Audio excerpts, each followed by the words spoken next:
నారాయణోపాసనము ఇందు జీవుని ప్రజ్ఞ దేవుని యందు ఐక్యమై తన్మయత్వమై సర్వాంతర్యామిత్వము నందును.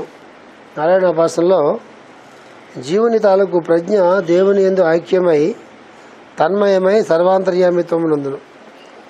ఈ స్థితిలో ఉన్నవాడు తన దేహమును జనన మరణాదులనే కాక సర్వ జీవరాశుల దేహాదులను లెక్క చేయక ఆవశ్యకతను బట్టి అందు తానే వ్యక్తమగుచుండును. ఈ స్థితిలో ఉన్నవాడు తన దేహమును జనన మరణాదులనే కాక సర్వ జీవరాశుల రూపమున జీవరాశుల దేహోదాలు లెక్క చేయక ఆవశ్యకతను బట్టి అందు తానే వ్యక్తమవుతుంది. తన సంకల్పం లేకుండా పిలువబడి ఆకర్షింపబోట కూడా కలదు. ధర్మజుని పట్టాభిషేకమైన వెనుక ఒక ప్రాతకాలమును శ్రీకృష్ణుని దర్శింపనేగాను. కృష్ణుని శరీరము కొంత తడు నిశ్చేష్టమై నిలిచాను. అటుపైన మేల్కాంచి కృష్ణుడు సరదల్పగతుడైన భీష్ముడు నన్ను పిలుచుటచే అతనికి ఏగితనని సరి చెప్పాను. నారాయణోపాసనమున సిద్ధులైన వారు కూడా ఇట్లు ఉందురు. వారు దేహదారులైన నారాయణమూర్తులే కానీ జీవులు కారు. ఇది లాస్ట్ టైం బాగా ఎక్స్ప్లెయిన్ చేశాను. ఇది స్థితి ఎవరైతే సర్వాంతర్యామి తాలూకు సాధన చేస్తూ ఈ నారాయణుడే అందరిలోనూ వ్యాపించున్నాడనే భావన ఎవరైతే క్రమంగా పెంచుకుంటూ ఉంటాడో ఆ భావన పెరుగుతున్న కొలది నారాయణ తాలూకు ప్రజ్ఞ దిగడం పెరుగుతూ ఉంటుంది. ఇది ఒక విషయం అన్నమాట. ఇది సాధనలో ఒక రహస్యం. అది మనం లేకుండా పోయే కొలది ఆయన ఎక్కువ అవడం మొదలు పెడుతూ ఉంటాడు. మనం ఎక్కువ ఉండడం మొదలు పెడితే ఆ ప్రజ్ఞ తక్కువ ఉంటుంది. అదే ప్లేస్ కదా, ఎక్కడి నుంచి వేరే ప్లేస్ తాలేరు కదా. అదే గుండెకాయ, అదే మెదడు, అదే మనస్సు. ఎంత మనం వెకేట్ చేస్తే అంతా ఆ ప్రజ్ఞ దిగి వస్తూ ఉంటుంది. అంతే కదా. కంప్యూటర్లో ఏం చేస్తాం మనం, ఫైల్స్ ఎక్కువ ఉన్నాయనుకోండి కంప్యూటర్ అంతా, అది హ్యాంగ్ అయిపోతూ ఉంటుంది కంప్యూటర్. ఏం చెప్తారు అండి, కంప్యూటర్ హ్యాంగ్ అయిపోతుందండి, ఇంకా మెమరీ చాలా తక్కువ ఉంది, హ్యాంగ్ అయిపోతుంది. ఇప్పుడు ఏం చేస్తారు, కొన్ని ఫైల్స్ని డిలీట్ చేయమంటారు, కొన్ని ఫైల్స్ని పూర్తిగా తీసేయండి అంటారు, కొన్ని సాఫ్ట్వేర్లు తీసేయండి ఇంట్లో అంటారు. లేకపోతే బాడీ ఇప్పుడు వచ్చిన బాడీ మనకు మారదు కదా, ఆల్రెడీ ఇట్ ఈజ్ అది ఇన్బిల్ట్ అనమాట. మన బాడీ ఇన్బిల్ట్, ఇది ఆల్రెడీ ఇన్బిల్ట్ ఇది. అందువల్ల దాంట్లోంచి కొన్ని డిలీట్ చేసుకుంటూ పోతే కొత్త ఫైల్స్ రావడానికి అవకాశం ఉంటుంది. ఇప్పుడు చూసేవాడు ఇప్పుడు బాగా ఫ్రీగా ఉందండి, బాగా ఫ్రీగా నడుస్తుందండి కంప్యూటర్, లాస్ట్ టైం వచ్చి హ్యాంగ్ అయిపోతుంటుందండి, చాలా ఫ్రీగా ఉందండి అంటే నవ్వేసేసి, ఎందుకు ఫ్రీగా ఉందంటే అక్కర్లేని ఫైల్స్ డిలీట్ చేసామండి, చాలా ట్రాష్ అంతా తీసేసాము, అంత బాగుంది కాబట్టి అంటామన్నా నవ్వేసేసి. కంప్యూటర్ కాబట్టి చేస్తామన్నా. ఫ్రిడ్జ్లో ఉన్నవే గట్టిగా తీయడానికి మనకి ఇష్టం ఉండదు, మళ్ళీ ఎప్పటికైనా పనికి వస్తాయేమో. అట్టపెట్టెల్లో బట్టలు ఉంటాయి పాతవి, సైజులు కూడా మారిపోతాయి, అది తీయడానికే మనం ఇష్టపడం. ఏది ఇష్టపడతాం చెప్పండి. అంటే చిన్నవే అలాగా పోగేసి ఆ చెదలు పెట్టి పోవాలి తప్ప చాలామంది ఇళ్ళల్లో అది శుభ్రం తోసి పైన మొత్తం పడేసేసి హాయిగా ఉందని ఎవరికైనా ఉంటుందా? ఎవరింటికైనా వెళ్ళండి, ఒకటే కంప్లైంట్. 10 గదులు ఉన్న ఇంట్లో దగ్గరికి వెళ్ళినా, 4 గదులు ఉన్న ఇంటికి వెళ్ళినా, 2 గదులు ఉన్న ఇంటికి వెళ్ళినా, 1 గది ఉన్న ఇంటికి వెళ్ళినా అందరూ ఒకే కంప్లైంట్ చేస్తారు. ఏంటి కంప్లైంట్? సరిపోవట్లేదండి సామాన్లు చూడండి కాదు. 1 గది ఉన్నప్పుడు అదే కంప్లైంట్, 2 గదులప్పుడు అదే కంప్లైంట్, 3 గదులప్పుడు అదే కంప్లైంట్, 6 గదులప్పుడు అదే కంప్లైంట్, మ్యాట్ ఇచ్చినా అదే కంప్లైంట్. ఇది కామన్ అవునా కదా. అంతేగాని కళ్ళు మూసుకుని నా అక్కలేని నేను మొత్తం పారేస్తాను అనేసి ఎవరికైనా కావాలా తీసుకెళ్ళి డస్ట్బిన్లో పెడతాను అంటే అది అలవాటు అయితే ఇది అలవాటు అవుతుంది డిలీట్ చేయటం. సో నారాయణోపాసనలో రహస్యం ఏంటంటే జీవుడు బాగా ఆక్యుపై చేస్తే అక్కడ దేవుడు ఉండడు. దైవప్రజ్ఞ అనేది అక్కడ ఉండడానికి అక్కడ చోటు ఉండదు. వీడు ఎంత వెకేట్ చేస్తే అంతగా దిగి వస్తుంటుంది. దీన్నే ఆత్మసమర్పణం అన్నారు. నువ్వు ఉండకరా, ఆయన నుంచురా, నువ్వు ఉండకరా అన్నారు. ఆత్మసమర్పణం అంటే ఎవరికి కొబ్బరికాయలు కొట్టి ఎవరికి గుడి చుట్టూ తిరిగి నువ్వే ఓ దేవా, నువ్వే రక్షకుడివి, నువ్వే పాలకుడు సినిమాల్లో పాటలలాగా ఉండదు. ఆత్మసమర్పణం అంటే వెకేట్ చేయాలి. మనం వెకేట్ చేస్తాం. ఎవడన్నా వెకేట్ చేస్తే ఆ పొజిషన్లో కూర్చుందాం అని అనిపిస్తుంది తప్ప మనకి మనం వెకేట్ చేసి ఎవరికైనా పొజిషన్ అని అనిపిస్తుందా? అనిపిస్తుంది. నారాయణ రహస్యం అది. అది ఇంట్లో సామాన్ దగ్గర నుంచి మొదటాలి. ఒకరోజు మంచి రోజు చూసుకున్నారు, కూలీలు పెట్టి దెబ్బ దెబ్బ దెబ్బ చిన్నపిల్లలు చూడు, ఇష్టం చూడు, చిన్నపిల్లలు చూడండి, వాడికి అక్కడే అవుతాడు. ఏం చేస్తాడు తెలుసా? ఏం చేస్తాడు? ఇచ్చేస్తాడు. అందుకే వాడి దగ్గర భగవంతుడు ఉంటాడు. మన దగ్గర ఎదుర్కొంటాడు. వాడిని కూడా కూర్చోబెట్టి నా చెమటకం నువ్వు కూడా పీల్చరా బాబు అని భగవంతుడు వస్తా మన ఇంటికి, నువ్వు కూడా నా కూర్చో అంటాం. లేదా 10 రోజుల నుంచి దుప్పట మార్చు, ఆ దుప్పట్లో మాకు పడుకో బాబు, రెస్ట్ తీసుకో అంటాడు. ఉంటాడు అక్కడ. చిన్నపిల్ల రెస్ట్. వాడికి ఎంత వాల్యుబుల్ థింగ్ అవనియండి. వాడికి ఆడు కూడా ఇష్టం లేకపోతే ఇచ్చుడు అట్లాగా అలవాటు చేసుకుంటే అప్పుడు ఇది అలవాటు అవుతుంది. ఏది కొంత చోట ఆయన కూడా ఇవ్వటం. సమర్పణ బుద్ధికి ప్రారంభోత్సవం చేయడానికి మంచి ముహూర్తం చూసుకుని దీంతో స్టార్ట్ చేయాలి. ఇనండి మీ ఇల్లంతా ఇంత ఖాళీగా ఉంది, ఏం చేశారేంటి మీరు? వేరే ఇల్లు ఎక్కడ పోర్షన్ తీసుకున్నారా? అదే అడుగుతామండి. పోర్షన్ లేదు, గడుతు గుడ్డు లేదు. ఏం చేసామంటే మొత్తం తీసుకుని పారేసామండి, అక్కర్లేనంత మొత్తం పారేసామండి. ఆ ఎవరికాలు వాళ్ళకి ఇచ్చామండి, పని అమ్మాయిలకి ఇచ్చామండి, ఇచ్చాను అనుకోండి. జ్ఞానం చాలా హాయిగా ఉంటుంది. అప్పుడు మెడిటేషన్ బాగా కుదురుతుంది, అప్పుడు ప్రేయర్ బాగా కుదురుతుంది. అప్పుడు ఎవరైనా పెద్దవాళ్ళు ఎవరైనా మాట చెప్తే అది వినాలనిపిస్తుంది. వినదాని మీద గురి కుదురుతుంది. ఆరోగ్యాలు బాగుపడతాయి, సైకాలజీ అన్నీ బాగుపడతాయి. ఏది ఇల్లు బాగా ఖాళీ చేసుకుని చెత్త అంతా రబీష్ అంతా తీసి పైన పారేస్తే వస్తుంది. అది దానికి ప్రేరే అక్కర్లా అవుతుంది. సో నారాయణ ఉపాసనకి రహస్యాలు దాని తాలూకు అప్లికేషన్ పార్ట్ అనమాట. అప్లికేషన్ పార్ట్ అంటే ఇలా స్టార్ట్ చేయాలి. ఆయన ఎక్కువ దిగి వస్తుంటాడు. ఆయన ఎక్కువ దిగి వస్తున్న కొద్ది ఏమవుతుంది తెలుసా? ఆయన ఎక్కువ దిగి వస్తున్న కొద్ది మనకి ఎక్కువ బర్డెన్ తగ్గిపోతుంది. నిర్ణయాలు చేసే చోట కానీ, ఏదైనా పనులు చేసే చోట కానీ, ఆలోచనలు చేసే చోట కానీ, ఏది చెడు ఏది మంచి అని మనం డిసైడ్ చేసుకోవాల్సిన చోట కానీ చాలా వాటి గురించి మనం ఆలోచించడం అవసరం లేకుండా ఆయన తాలూకు అకౌంట్లోకి వెళ్ళిపోతుంటాయి. అలాంటి పరిస్థితుల్లో ఒక్కసారి అలాంటి స్థితిలో ఉన్నటువంటి వాడిని స్మరణ చేస్తే, అంటే నారాయణ తాలూకు అంశం ఉన్నటువంటి వాడు కానీ, నారాయణ ధ్యానం ఉంటుంది, నారాయణే అక్కర్లా, నారాయణ తాలూకు ధ్యానంలో ఉన్నటువంటి అలాంటి వాడిని స్మరణ చేస్తే వాళ్ళకు కూడా తెలియకుండా వాళ్ళు స్పందిస్తారట. మీకు అనుభవంలోకి వస్తాయని తెలియదు వాళ్ళకు. ఏమండి ఒకసారి మేము చాలా ఇబ్బందులు ఉన్నామండి, మీకు ఫోన్ చేద్దాం అనుకున్నామండి. మాస్టర్ గారు గట్రా ఉండేవారు, మా ఇంటి ఉండేవాళ్ళు అన్నమాట. మాస్టర్ గారు మీకు ఫోన్ చేద్దాం అనుకున్నామండి, అర్ధరాత్రి అయిపోయిందండి. అప్పుడు ట్రంకాల్సే కదా, ట్రంకాలు రాలేదండి, నేను చాలా కంగారు పడ్డా మాస్టారు, అర్ధరాత్రి చోకులాగా అయిపోయింది. అయినా సరే మాస్టర్ గారు ఈ మీ అనుగ్రహం వల్ల ఆయనకి బాగుందండి, ఆవిడ బాగుందండి, అది తగ్గిందండి. అయ్యో అలాగటమ్మా, ఒకసారి ఫోన్ చేయలేకపోయావా మాస్టర్ అంటారు. ఫోన్ చేయలేకపోయావా అంటే చాలా ట్రై చేస్తాను మాస్టారు, ఫోన్ దొరకలేదు మాస్టర్ అంటే. అయ్యో తల్లి అంత పని అయిపోయిందా, పోలే మాస్టర్ గారు నీకు సాయం చేశారు కదా. మాస్టర్ అంటే ఎవరు? ఆయన సివి గారు. అట్లా వెళ్తుందా కదా. నువ్వు ఫోన్ చేయకపోతే మాత్రం ఏమవుతుంది తెలియదు అనుకున్నావా, పనికిమాల గురువు అనమాట. అలా ఎవడో చెప్తే వాడు ఫస్ట్ క్లాస్ పనికిమాడు అనమాట. వాడు నెక్స్ట్ టైం వీళ్ళు తలుచుకుంటే పొట్టనొప్పి ఎక్కువ అవుతుంది. మధ్య రోజు వచ్చి నువ్వు తలుచుకున్నావండి, అప్పటి నుంచి పొట్టనొప్పి ఎక్కువైందండి అంటే వీడు మాట మార్చి నేను ఎవరు తలుచుకోమన్నాడు, నేను చెప్పేదా అంటాడు. అట్లా ఉండవు నారాయణ ఉపాసన అంటే. అది గజేంద్ర మోక్షంలో చెప్తారు. గజేంద్రుడు నారాయణని విష్ణువుని తలుచుకుంటే అట లక్ష్మీదేవి ఆవిడకే పని ఉండదు కదా, ఇది కాలు పడుతూ ఉంటుంది. అంటే పురుషాహంకారం అంటే ఎంత ఎక్కువగా ఉంటుందో ఆ లక్ష్మీదేవిని నిన్ను విష్ణువుని చూసి తెలుస్తుంది.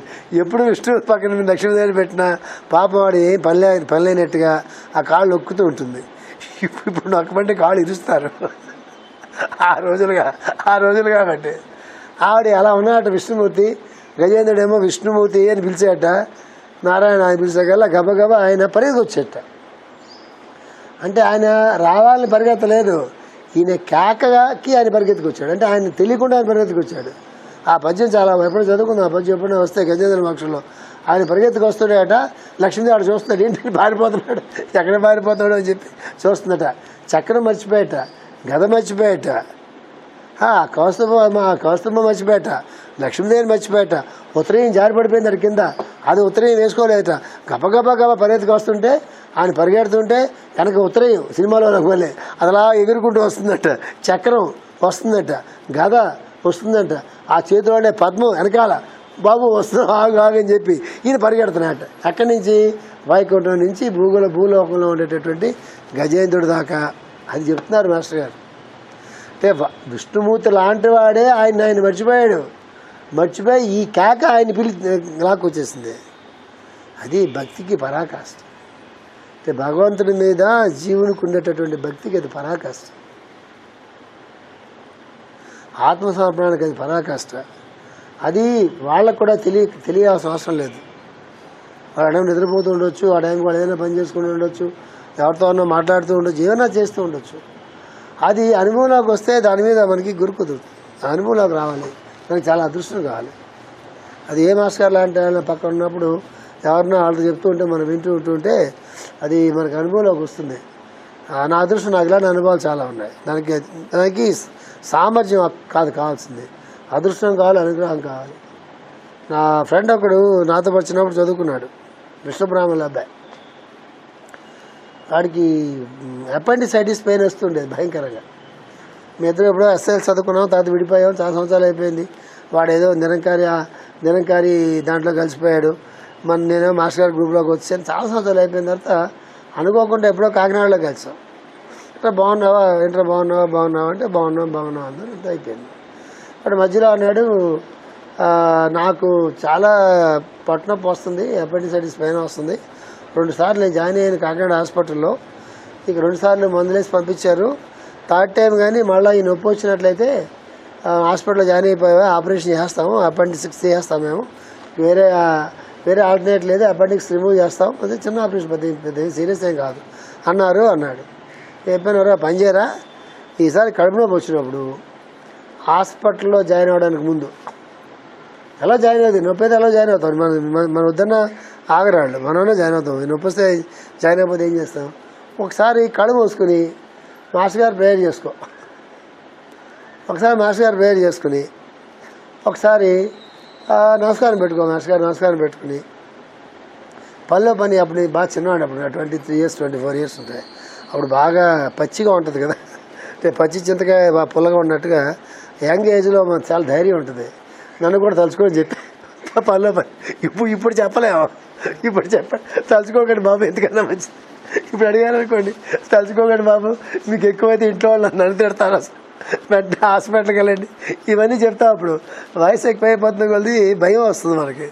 అది యంగ్ ఏజ్లో ఏం భయం ఉంటుంది బాబు, ఏం భయం ఉండదు. మరే మాస్టర్ గారితో పాటుగా పనిలో పని నన్ను కూడా ఒకసారి గుర్తు చేసుకోరా అని చెప్పేసి వెళ్ళిపోయా.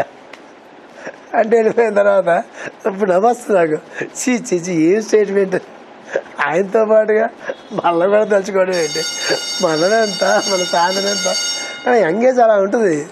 సరే అయిపోయింది. నేను కాకినాడ నుంచి బస్సు ఎక్కి వైజాగ్ వెళ్ళిపోతున్నాను. వెళ్ళిపోయిన తర్వాత వైజాగ్ వెళ్ళిపోయాను. మొత్తం మీద పని అంతా ఏదో చేసుకుంటూ పోతున్నాము. ఆ తర్వాత ఒక 4 రోజులు పోయిన తర్వాత 15 రోజులు పోయిన తర్వాత కాకతాళి అక్కడికి వెళ్ళడం జరిగింది. ఎక్కడో అరే నీకు ఏం జరిగిందో ఏమైందో తెలుసా నీకు అని అడిగాడు. నాకు తెలుసు, అప్పుడు ట్రంకాల్సే కదా, బోల్ డబ్బులు ట్రంకాలు ఆ రోజుల్లో. ట్రంకాలంటే ఎప్పుడుగో ఉదయం బుక్ చేస్తే అర్ధరాత్రి 2 గంటలకు వస్తే ట్రంకాలు. చాలా పెద్ద కష్టం ఆ రోజులో వేరే ఊరు వాళ్ళతో మాట్లాడాలంటే.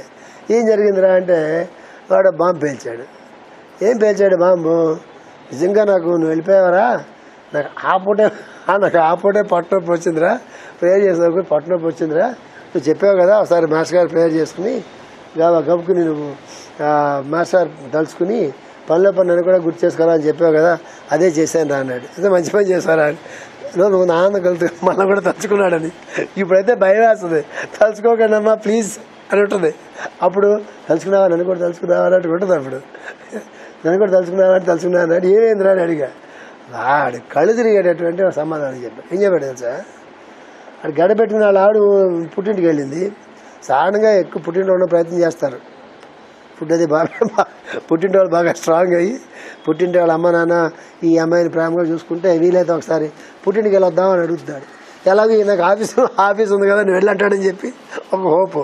పుట్టింటికి వెళ్ళి శుభ్రంగా అన్ని తిని వస్తుంటారు. మామూలుగా పుట్టింటి వాళ్ళు కొంచెం ఉన్నవాళ్ళు అయ్యండి అభిమానం ప్రేమ ఉంటే. నా చిన్నప్పుడు అలా ఉండేది. ఆ అమ్మాయి అలా పుట్టింటికి వెళ్ళింది. గడపెట్టుకుని ప్రేయర్ చేసుకుంటున్నాడు. ఫస్ట్ ప్రేయర్ అదే వాడికి, ఉపదేశంలో పాడలే, ఇలా ప్రేయర్ చేసుకోవాలని చెప్పి వెళ్ళా అంతే. వాడికి వెంటనే పొట్టనొప్పి వచ్చింది. అదృష్టవంతుడు వాడు. ప్రేయర్ చేసుకున్నాడు. వెంటనే తలుపులు తీసినట్టుగా ఉన్నాయి. వెంటనే ఒక వైట్ డ్రెస్ వేసుకుని ఒక ఆయన ఆ గదిలోకి వెళ్ళాడు. అక్కడి నుంచి ఏ గదిలోకి వెళ్ళాడు? గడపెట్టి ఉంది. గడపెట్టి ఉంటుండగా ఆ గదిలోకి వెళ్ళాడు. ఆయన చేతిలో ఒక హోమియోపతి పొట్ల ఉంది. ఆ లోపుకి వెళ్ళినవాడు చేతుల్లో. ఆ నోట్లో నోరు ఇప్పరా అని చెప్పి ఆ నోట్లో పొట్లం వేశాడు. పొట్లం వేసాక వీడికి తెలివి తప్పింది. వీడికి తెలివి పెద్ద పాగండి పోయిన తర్వాత అరగంట పోయిన తర్వాత ఆ నిద్రలోంచి లేచాడు. వీడు లేచి చూస్తే గడేస్తుంది. ఎవడో చేయలేడు వచ్చినాడు ఎవడో చేయలేడు అంటే ఇటు తెలియదు ఎవడో చేయలేడు. అక్కడికి భలే జరిగిందిరా అన్నాడు. నేను కూడా భలే జరిగిందిరా అన్నా. అది నారాయణోపాసన. వాడు ఏ రూపంతో వస్తాడో మనకి వింటే మీకు ఏమనిపిస్తుంది? మా ఇంటికి వస్తే బాగుంది అనిపిస్తుంది. రాడు, ఖచ్చితంగా రాడు. ఎవరికైతే మా ఇంటికి కూడా ఇలా వస్తే బాగుండు, మా ఇంటికి వచ్చే కవర్ ఇస్తే బాగుండు, మా ఇంటికి వచ్చే రొక్కిళ్ళు ఇస్తే బాగుండు, ఒక మందు ఇస్తే బాగుండు అని కూడా రాడు. అసలు ఇప్పుడు చెప్పాం కదా రాడు మీ ఇంటికి. చెప్పకపోతే వచ్చి ఉండేమో నాకు తెలియదు. చెప్పాం కాబట్టి రాడు. అంటే అన్నీ మీకు కోరిక పుడుతుందిగా, వస్తే బాగుండని కోరిక పుడతారు అక్కడ ఉండడు. అదేగా భాగవతంలో నెక్స్ట్ చెప్పుకోబోతాం. ఇలా ఉంటే బాగుండని కోరిక పుట్టింది అంటే ఎవరికైనా మిగతా గురువులు సత్సాయి ఆగ్నేశ్వరం తెలియదు కానీ జగద్గురుపేటలో మాస్కార్ మార్గంలో మాత్రం నాకు ఇలా ఉంటే బాగుంటుంది, ఇలా ఉంటే నాకు చాలా కంఫర్టబుల్గా ఉంటుంది అని అనుకుంటే, నిజంగా అనుకుంటే మాత్రం ఖచ్చితంగా జరగదు. గొంతం కోరికలు కుదరదు ఈ మార్గంలో. ఆయన ప్రామిస్ ఏంటి? నీ తిండికి నీ బట్టకి నీ ఉండడానికి దీనికి లోటు లేకుండా చూసి పెడతా. ఆ తర్వాత నీ ప్రాప్తం బట్టి ఉంటుంది. నాకు ఇవ్వలో ఇల్లు లేదు కదా, నాకు కంప్లైంట్ ఉందా? ఆరింటిలోంచి వెళ్ళిపోదామన్నా కుదిరే పరిస్థితి కాదు. ఆవు పొడుస్తుంటుంది, వెళ్ళిపోతే వెళ్ళక కుదరట్లేదు. ఎంతకాలం ఇంటితో మన కర్మంది ఉందో తెలియదు కదా మనకి. నాకేం ఏ ఊరు ఇల్లు లేదనేటటువంటి బెంగ నాకేం లేదు. ప్రాప్తం లేదేమో మనకి. ఉంటే ఇల్లు వస్తుంది కదా, రాదా? అందువల్ల ఏం చెప్తాను మీకంటే, గొంతెమ్మ కోరికలకి ఛాన్స్ లేదు. మనం ఉండడానికి, తినడానికి, బట్టకి శ్రీదేవి గారు ప్రామిస్. అది సొంత ఇల్లు అని అనలే శ్రీదేవి గారు. రోటీ మకడావర్ కపాన్ will be taken care of అని ఒక ముక్క అన్నారు. అంతేగాని సొంత ఇంట్లో నువ్వు ఉంటావు అని అనలే. ఇది ఈ మార్గం ఇలా ఉంటుంది. కోరికలు ఉంటే ఇక్కడ కుదరవు. ఇక్కడ అవసరాలు ఉంటే తీరుతాయి. కోరిక ఉంటే కుదరదు. కానీ ఏం తీరుతాయి? నిజంగా need, when there is a need fulfil అవుతుంది. ఖచ్చితంగా వాళ్ళు అటెండ్ అవుతారు. నీడ్ ఉంటే. కోరికలు ఉంటే ఎలా అటెండ్ అవుతారు వాళ్ళు? అందరికీ కోరికలు ఉంటాయి కదా, లిస్ట్ తీర్చగలరు ఎవడన్నా? భగవంతుడికే సాధ్యం కాదు. నారాయణోపాసనలో ఉండే సీక్రెట్ అది. నేను ఎవరి గురించి చెప్తున్నాను కాదు, మీరు నారాయణోపాసన చేసినా మీకు అదే స్థితి వస్తుంది. ఎవరికైనా అదే స్థితి వస్తుంది. ఖాళీ చేయాలి, బుర్ర ఖాళీ చేయాలి. నారాయణుడికి బుర్ర ఖాళీ చేయాలి. బుర్ర ఖాళీ ఆయనకి అప్పగించాలి బుర్ర. అది చెప్తున్నారు. చెప్పి ఈ 3 సోపానముల ఆచరణీయమైన మార్గమును అనుభూతి అందించి ఉపదేశించడమే భాగవతం యొక్క మార్గము, పరమార్థము. అంటే విష్ణువుపాసన మొట్టమొదటిది, వాసుదేవోపాసన రెండవది, నారాయణోపాసన మూడవది. ఈ 3 ఉపాసనల్ని కూడా ఆచరణీయమైన మార్గమును అనుభూతి అందించి, అంటే ఎలాగ ఆచరణలో పెట్టుకోవాలి, ఆచరణలో పెట్టుకున్న తర్వాత ఎట్లాగా అనుభూతిలోకి వస్తుంది అనేది ఉపదేశించిన భాగవతం యొక్క పరమార్థం. ఈ ఆచరణీయత సాధకుని స్థితిపై ఆధారపడినది కాక మార్గము యొక్క అమోఘత్వంపై ఆధారపడినది. అంటే చాలామంది, నేను అందుకే చాలామంది కేకలేస్తుంటా, ఏంటండి ఏం చేయలేకపోతున్నా, ఏంటి మీ ప్రాబ్లం అంటే, మేము చేయలేం సార్ అంటే, మరి మేము అందరూ చేస్తున్నాం కదా, ఈ వయసులో నేను చేస్తున్నాం కదా, నీకేం ప్రాబ్లం వచ్చిందండి? మీకు మాకు పోలికేంటి సార్, మీకు బోల్డ్ అంత మాస్టర్ బ్లెస్సింగ్ ఉంది అంటే, to escape from situation this is like ఏ మంత్ర. అంటే నీకు బుద్ధి ఉందా లేదా? మాస్టర్ బ్లెస్సింగ్ నా మీద ప్రత్యేకంగా ఉండడం ఏంటి? బ్లెస్సింగ్కి, వర్షానికి, సూర్యరశ్మికి, చంద్రోదయానికి, చంద్రుడి కాంతికి అసలు ఏదైనా దానికి లిమిట్స్ ఏమి ఉంటాయా నాకు తెలియగలుగుతున్నా. నేను ఎగ్గొట్టడానికి దీనికన్నా గొప్ప సూత్రం లేదు. మాస్టర్ గారి బ్లెస్సింగ్ నా మీద ఎక్కువ ఉండడం ఏంటి? నా మీద ఎంత ఉంటుందో మీ మీద కూడా అంతే ఉంటుంది. ప్రపంచంలో ఎవరి మీదైనా బ్లెస్సింగ్. సూర్యరశ్మి ఎవరికైనా ఒకటే. హిందువులకు ఎక్కువ సూర్యరశ్మి, రోజు సూర్య నమస్కారాలు చేస్తాం కాబట్టి ఎక్కువ సూర్యరశ్మి, ముస్లిమ్స్కి తక్కువ సూర్యరశ్మి, అలా ఉంటుంది ఆ ప్రపంచంలో. సూర్యరశ్మి అయినా, గాలి అయినా, వెలుతురైనా, అగ్ని అయినా, అనుగ్రహం అయినా, భగవంతుడైనా, పరమగురు అయినా అందరి పట్ల ఒకలాగే ఉంటారు వాళ్ళు. అయితే తేడా ఏంటి? నువ్వు ఇంట్లో కిటికీలు మూసుకున్నావా తెరుచుకున్నావా అనేదే పాయింట్. ఎక్కువ కిటికీలు తెరుచుకుంటే ఎక్కువ వెలుతురు గాలి లోపుకి వస్తుంది. నేను లేదండి ఒక్క కిటికీ తెరుచుకుంటానని పక్కింటి వాళ్ళు మా ఇంట్లో చూస్తున్నారని, మా టీవీ కనిపిస్తుంది వాడికి, ఫ్రీగా టీవీ చూస్తాడని పక్కింటి అని మూసుకున్నాం అనుకోండి, టీవీ వాడు కనిపించాలని కరెక్టే కానీ నీ గాలి లోపుకి రాదు. సో అనుగ్రహం అంటే ఎలాంటిది?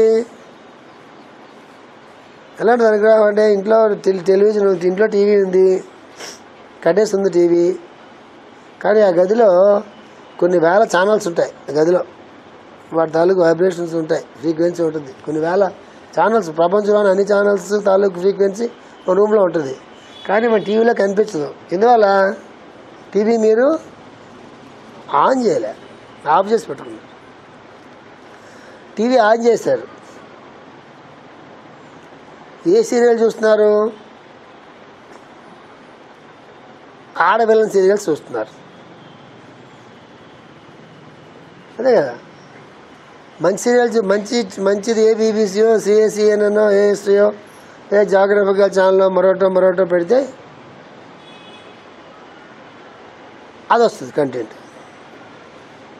మనం ఏం చేస్తున్నాం?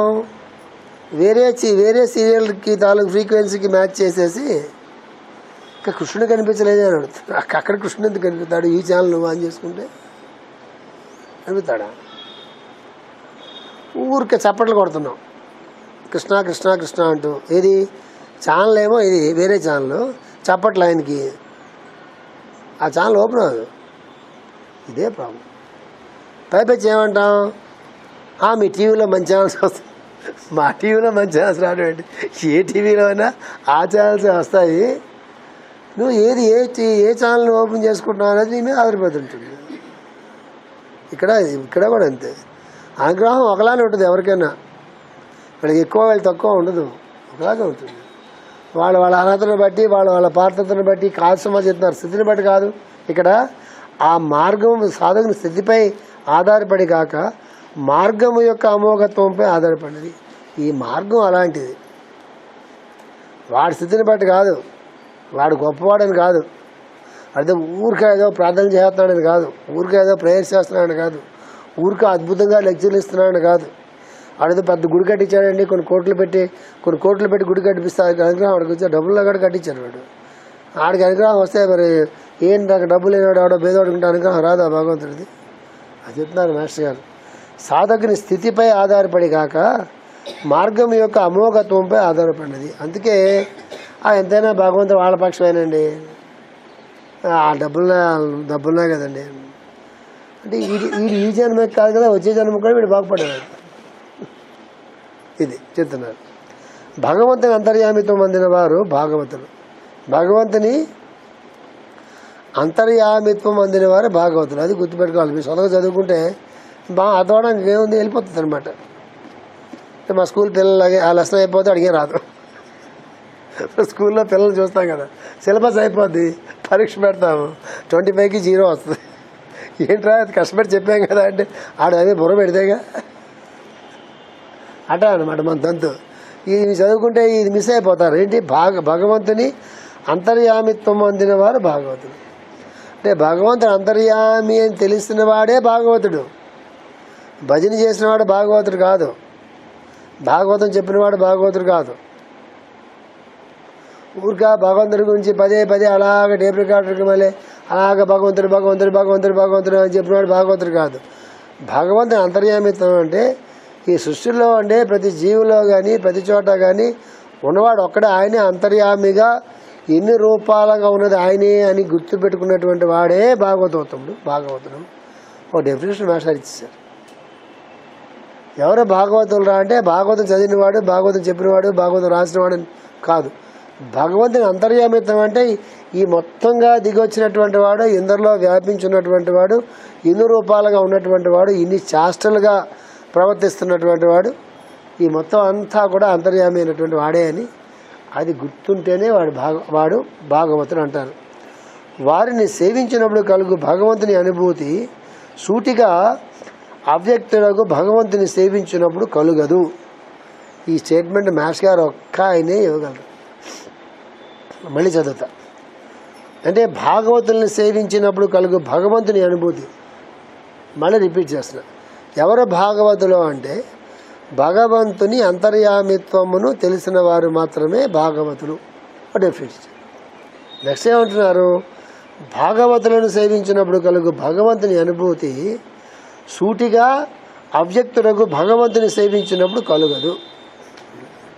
అంటే ఎవరైతే ఈ భాగవత తత్వాన్ని వంట పట్టించుకుని అంతరామిత్వాన్ని వంట పట్టించుకున్నటువంటి భాగవతోత్తములైనటువంటి మహానుభావులు, ఋషులనండి, అదే మహాభక్తులనండి అనండి, అట్లాంటి వాళ్ళని సేవించేటప్పుడు కలిగేటటువంటి అనుభూతి ఉందే, సూటిగా అవ్యక్తులకు భగవంతుని సేవించినప్పుడు కలగదు. అవ్యక్తుడు అంటే ఆయన వ్యక్తం కాడు కదా భగవంతుడు. మా మహా తెలిసిన భగవంతుడు గారు ఇక్కడ ఏదో మార్బుల్లో ఉన్న శ్రీకృష్ణుడు, లేదా రాముడు, లేదా పాండురంగుడు, లేదా అమ్మవారు, ఆ రూపాల్లో ఉన్నటువంటి ఆ మూర్తులుగా ఉన్నటువంటి విగ్రహాలుగా ఉన్నటువంటి మూర్తులుగా ఉన్నటువంటి భగవంతుడే మనకు తెలుసు. కానీ అసలు భగవంతుడు వ్యక్తం కాడు కదా. ఆయన రూపం మనకు తెలియదు కదా. రంగు, రుచి, వాసన ఆయనకి ఏమి ఉండవు కదా. మనం పిలిస్తే ఆయన మనతో మాట్లాడు కదా, మన ఫీలింగ్ తప్ప. అంచేత భాగవతుల్ని సేవిస్తే వచ్చే అనుభూతి అవ్యక్తంగా ఉండే భగవంతుడిని డైరెక్ట్గా సేవిస్తే ఆ అనుభూతి రాస్తుమా అని చెప్తున్నారు మాస్టర్ గారు. దీనికి చాలా కరేజ్ కావాలి, అనుభవం కావాలి. అందరూ చెప్పలేరు. అదేంటండి అటు చెప్తారు మాస్టర్ గారు. భగవంతుడిని సేవిస్తే రాకపోతే ఎట్లా అండి? వాడు దొంగూరు ఏమో వాడు.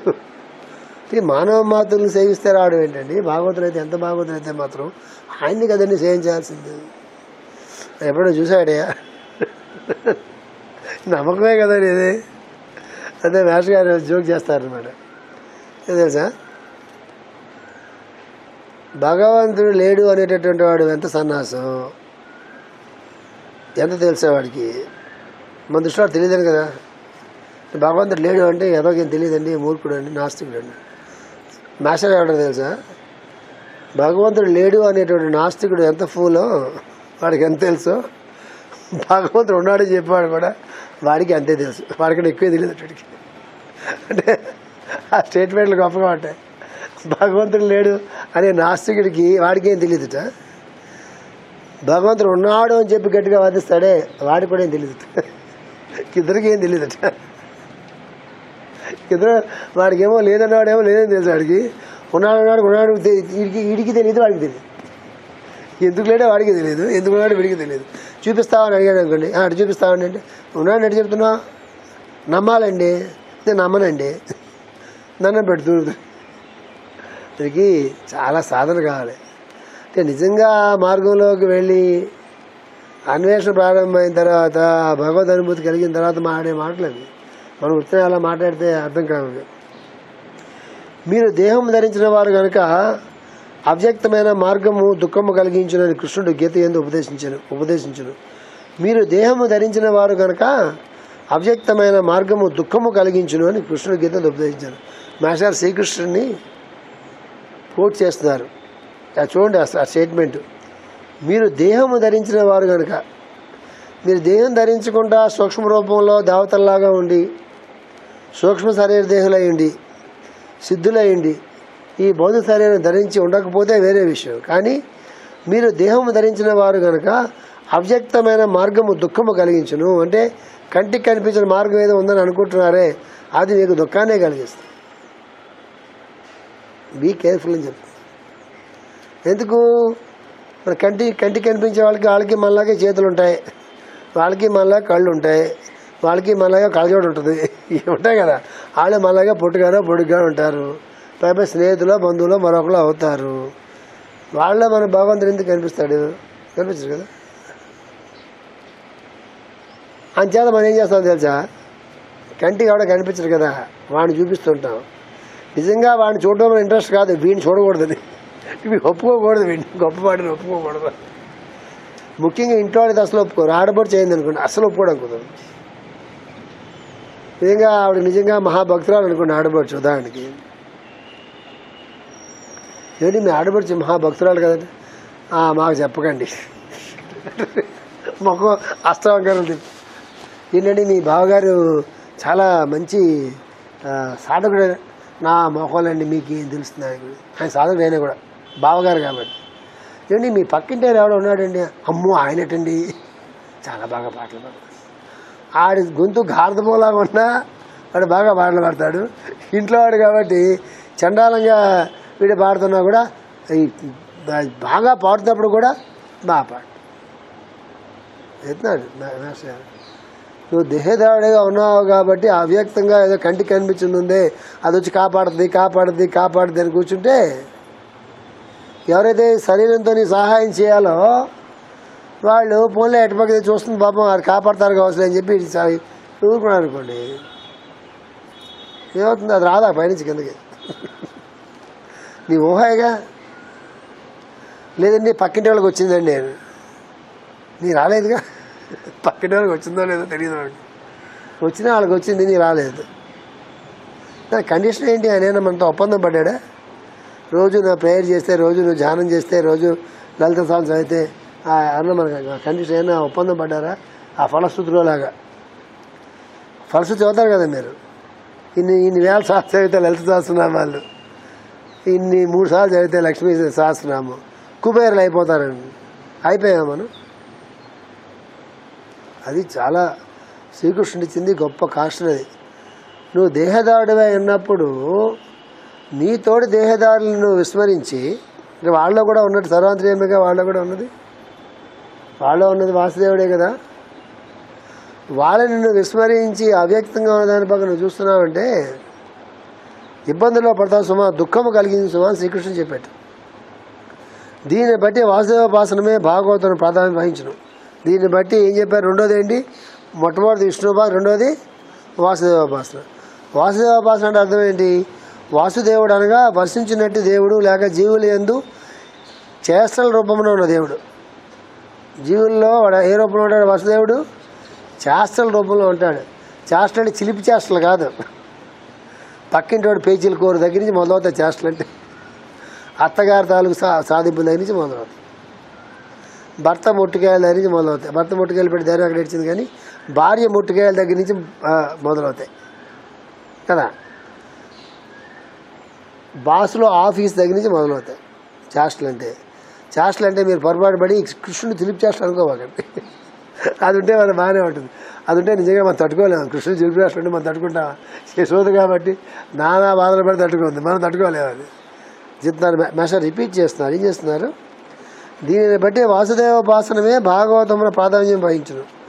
వేద సంప్రదాయమున సంవత్సరమును కాలపురుషుడైన భగవంతుడిగా ఆరాధించుట, అందు 12 మాసములను వాసుదేవుని మంత్రమున 12 అక్షరములుగా స్వీకరింపబట్ట కూడా భాగవత రచన రహస్యములకు పునాది. ఈ మాసములకు సంకేతములుగా ఓం నమో భగవతే వాసుదేవాయ అను 12 అక్షరములు వాసుదేవ ద్వాదశాక్షరి మంత్రముగా ఋషులచే అనుగ్రహింపబడినది.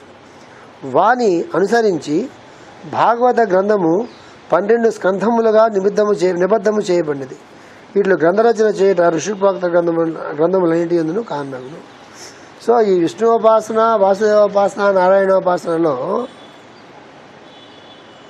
ఏది ప్రధానంగా వహిస్తుందా అంటే, మన జీవితంలో నిజంగా ఆ తత్వాన్ని దించుకోవాలంటే వాసుదేవోపాసనే ప్రధానంగా వహిస్తుంది. సుమా గుర్తుపెట్టుకోని చెప్తాను.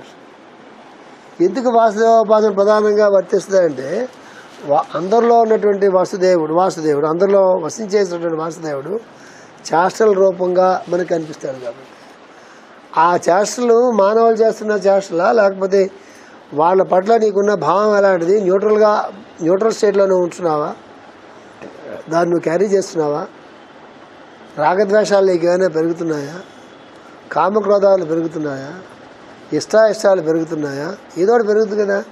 ఇష్టమన్నా పెరుగుతుంది, ఇష్టం లేకపోవడం న్యూట్రల్ ఎవరు ఉంటారు? ఎవరు ఉండరు న్యూట్రల్లో. న్యూట్రల్లో అంటే పెళ్ళిళ్ళు అవ్వవు కదా. న్యూట్రల్లో అంటే పెళ్ళిళ్ళు అవుతాయా? పెళ్ళిళ్ళు అయితే పిల్లలు పుడతారా? సృష్టిలో ఉంటుందా? న్యూట్రల్లో ఎవరి మైండ్ ఉంటుంది? ఎవరి మైండ్ ఉంటుంది. తాచు ఉంటుంది బ్యాలెన్స్. ఆ తాసు ఇటు పక్కన ఉంటుంది, ఇటు పక్కన ఉంటుంది, కరెక్ట్గా ఉంటుంది. ఏంటి ఎవరి జీవితంలో అలా ఉండదు. ఇటు పక్కన మొగ్గు, ఇటు పక్కన మొగ్గు. గట్టిగా మాట్లాడితే మీ అబ్బాయి అమ్మాయిలు ఎవరంటే నీకు ఇష్టం అంటే, నాకు తెలిసి ఆంధ్రదేశంలో అమ్మల్ని అడిగితే కూతురు పిల్లలే ఎక్కువ ఇష్టం చూపిస్తుంది. దాంట్లో ఎక్సెప్షన్ ఉండదు.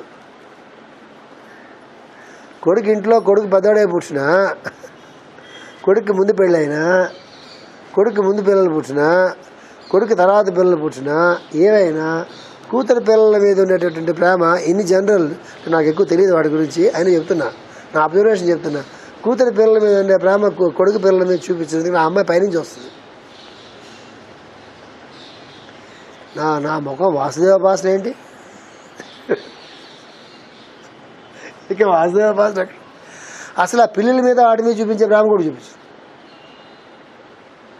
చూపించలేదు.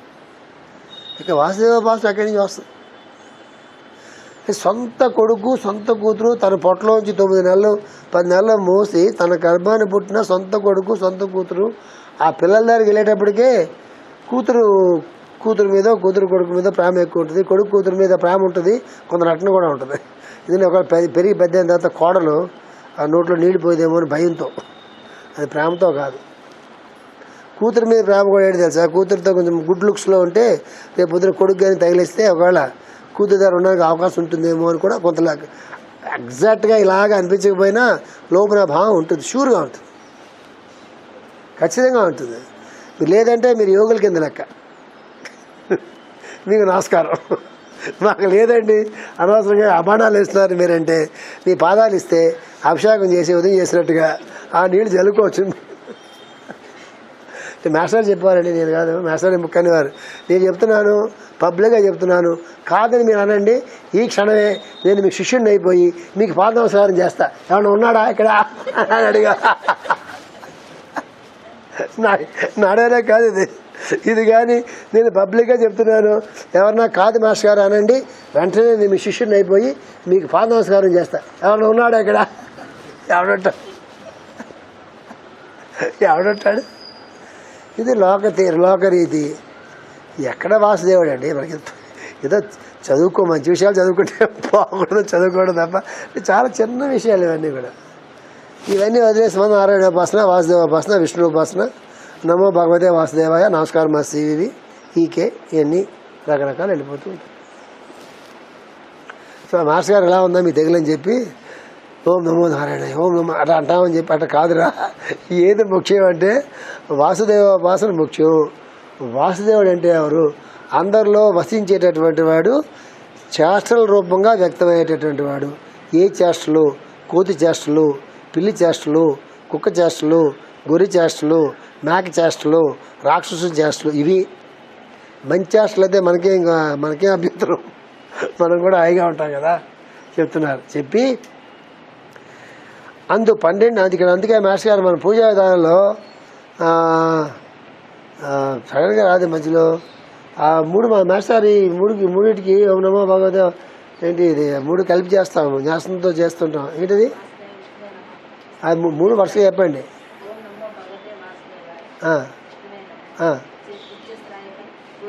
మూడోది ఏది? ఓం నమో నారాయణ. వద్దు నాకు వచ్చేస్తాను. ఓం నమో నారాయణాయ, ఓం నమో భగవతే వాసుదేవ, ఓం విష్ణువే నమః అని ఆ షట్చక్రాల దగ్గర పెట్టుకుని ఆ 7 చక్రాలు కూడా పెట్టుకుని టకటకటక మేము పూజ చేస్తాం. మీకు చెప్పుకుంటా ఎక్కడేం పెడతాము. నేను చెప్పినా రాదని చెప్తే ఏదైనా వస్తే చెప్పచ్చు. చెప్పినా రానప్పుడు చెప్తే మాత్రం ఏం చేస్తాం? ఓం నమో నారాయణ, ఓం నమో భగవతే విష్ణువే నమః. అది న్యాస విద్య అన్నమాట. అది అంటే మాస్టర్ గారు ఆ 3 కలిపేసి ఈ నారాయణోపాసన, విష్ణువుపాసన, తర్వాత ఈ వాసుదేవోపాసన, నారాయణోపాసన కలిపే 3 కలిపే మంత్రంగా ఓం నమో నారాయణాయ, ఓం నమో భగవతే వాసుదేవ, ఓం విష్ణువే నమః పట్ కొట్టేసేసి న్యాసం పెట్టేసేసి ఓ ముద్రేసి వదిలేస్తారు మాస్టర్ గారు. అలా 3 విధాలు దిగి రావాలని. అట్లాంటివి వచ్చేస్తాయండి, రావు. మిగతా 2 రావచ్చేమో, ఈ వాసుదేవోపాసన రాదు. ఇంటికి వెళ్ళంగానే ఆడపడుచు వస్తుంది, వస్తుంది. తోడుకోళ్ళు వస్తుంది. ఎవరితో మనకు పడదో వాళ్ళు వచ్చి కూర్చుంటారు కరెక్ట్గా ఇంటికి గారు వాళ్ళే వచ్చి కూర్చుంటారు. వెంటనే థ్యాంక్స్ చెప్పుకోవాలి వాళ్ళకి. ఏంటి తెలుసా, అమ్మయ్య నా సాధనకు అవకాశం ఇచ్చావమ్మా, ఇప్పుడు నీ పట్ల నేను ఎట్లా ప్రవర్తిస్తాను, నీ పట్ల నేను ఎలా మాట్లాడతాను, ముఖం చూడంగానే నా ముఖం మిట్టమిట్లాడిందా, నా ముఖం న్యూట్రల్గా ఉందా అని మనం ప్రశ్నించుకుని మనం చెప్పుకుని పెట్టుకోవాలి గోడల మీద. నా రూమ్లో చూడండి, ఎల్లుండి నుంచి నా రూమ్లో నేను పెట్టుకుంటున్నా. Be polite, be pleasant, be polite, be precise. అట్లా పెట్టుకోవాలి. ఎదుర్కొంటా మీరు నీ ముఖం మెట్టమెట్లాడరాదు అని. బీ కామన్ పెట్టి ఎందుకు కుదురుతుంది? తోడుకోవాలని చూడంగానే తిట్టుకోవాలి. అట్లా పెట్టుకోవాలి. మీరు పచ్చిగా పెట్టుకోవాలి. అంత పొలైట్గా పెట్టుకుంటూ వస్తుందండి, రాదు. అట్లా రాదు. పక్కింటి అమ్మాయి, మా అమ్మాయి కాపీదా పక్కింటి అమ్మాయి తలుపు వేయకూడదు అని రాసి పెట్టుకోవాలి. పచ్చిగా రాసి పెట్టుకోవాలి. పొద్దుట్లు లేవగానే ఏడు మొహంతో లేవకూడదు. పొద్దు లేవగానే ఏడు మొహంతో లేవకూడదు అని రాసి పెట్టుంటే అప్పుడు ఓహో లేవకూడదు కావాల్సింది చెప్పి అట్లీస్ట్ నెక్స్ట్ సెకండ్ అయినా అయ్యో వేడి మొహం వచ్చిందే నాకు అని. పక్కన ఇలా పక్క తిరగా బాత్రూమ్ పక్క దురాశ దుఃఖంలోకి చేయటం. అక్కడ అమ్మో ఇట్లా పక్కకి కాఫీ దగ్గరికి వెళ్ళగానే ఎక్కువ తినబోక చస్తావు. అట్లాగా ఎవడి భాషలో అంటే ఎవడికి ఏ భాషలో రాస్తే బాగా ఎక్కుతుందో అది రాసి పెట్టు. నేను జోక్ చేయట్లేదు, నిర్దాక్షిణ రాసి పెట్టుకోవాలి. గడ్డి అంతా తినబోక అని రాసి పెట్టుకోవాలి డైనింగ్ టేబుల్ దగ్గర. అంటే ఏంటి, ఆ మసాలా కూరలు ఆదివారం పూట ఆ మటన్ షాప్ పోయి ఉంటాయి కదా, అక్కడ పెట్టుకోవాలి డైనింగ్ టేబుల్ మీద. గడ్డి తినబోక, గడ్డి తినే జంతువులు తినబోక, చాలా ఆకుకూరలు కాయగూరలు భూమి మీద ఉన్నాయని రాసి పెట్టుకోవాలి అక్కడ. అట్లీస్ట్ వచ్చే జన్మకైనా అది పనికి వస్తుంది. అట్లా ఎవరికి ఎక్కడ పెద్ద నట్టు అలాగా పడేసి ఉంటుందో అది పచ్చిగా రాసి పెట్టుకోవాలి. ఏంటండి అలా రాస్తున్నారు మరి అంటే, అవునండి చాలా సంవత్సరాలు చెప్పి విని కూడా నా జీవితంలో ఏడ్చిందండి అందుకు పెట్టినానని చెప్పాలి. వాడికి ఎక్కుతుంది. నేను కూడా అలా పెట్టుకోవాలి కావచ్చు అని. అందుకే నేను పెట్టుకున్నాను నా రూమ్లో be pleasant, be polite and be precise. ఏమన్నా పేరెంట్స్ వస్తే ముందు బాగున్నారండి నాకు నవ్వునవి, వాడికి ఏం కావాలో 4 ముక్కలు మాట్లాడి ఇక పద అని చెప్పడం అనమాట. అది బీ ప్రిసైజ్ అంటే. వాడితే వాదనలు ప్రతివాదనలు అక్కర్లేము. నేను పెట్టమని చెప్పా, కొట్టిచ్చా.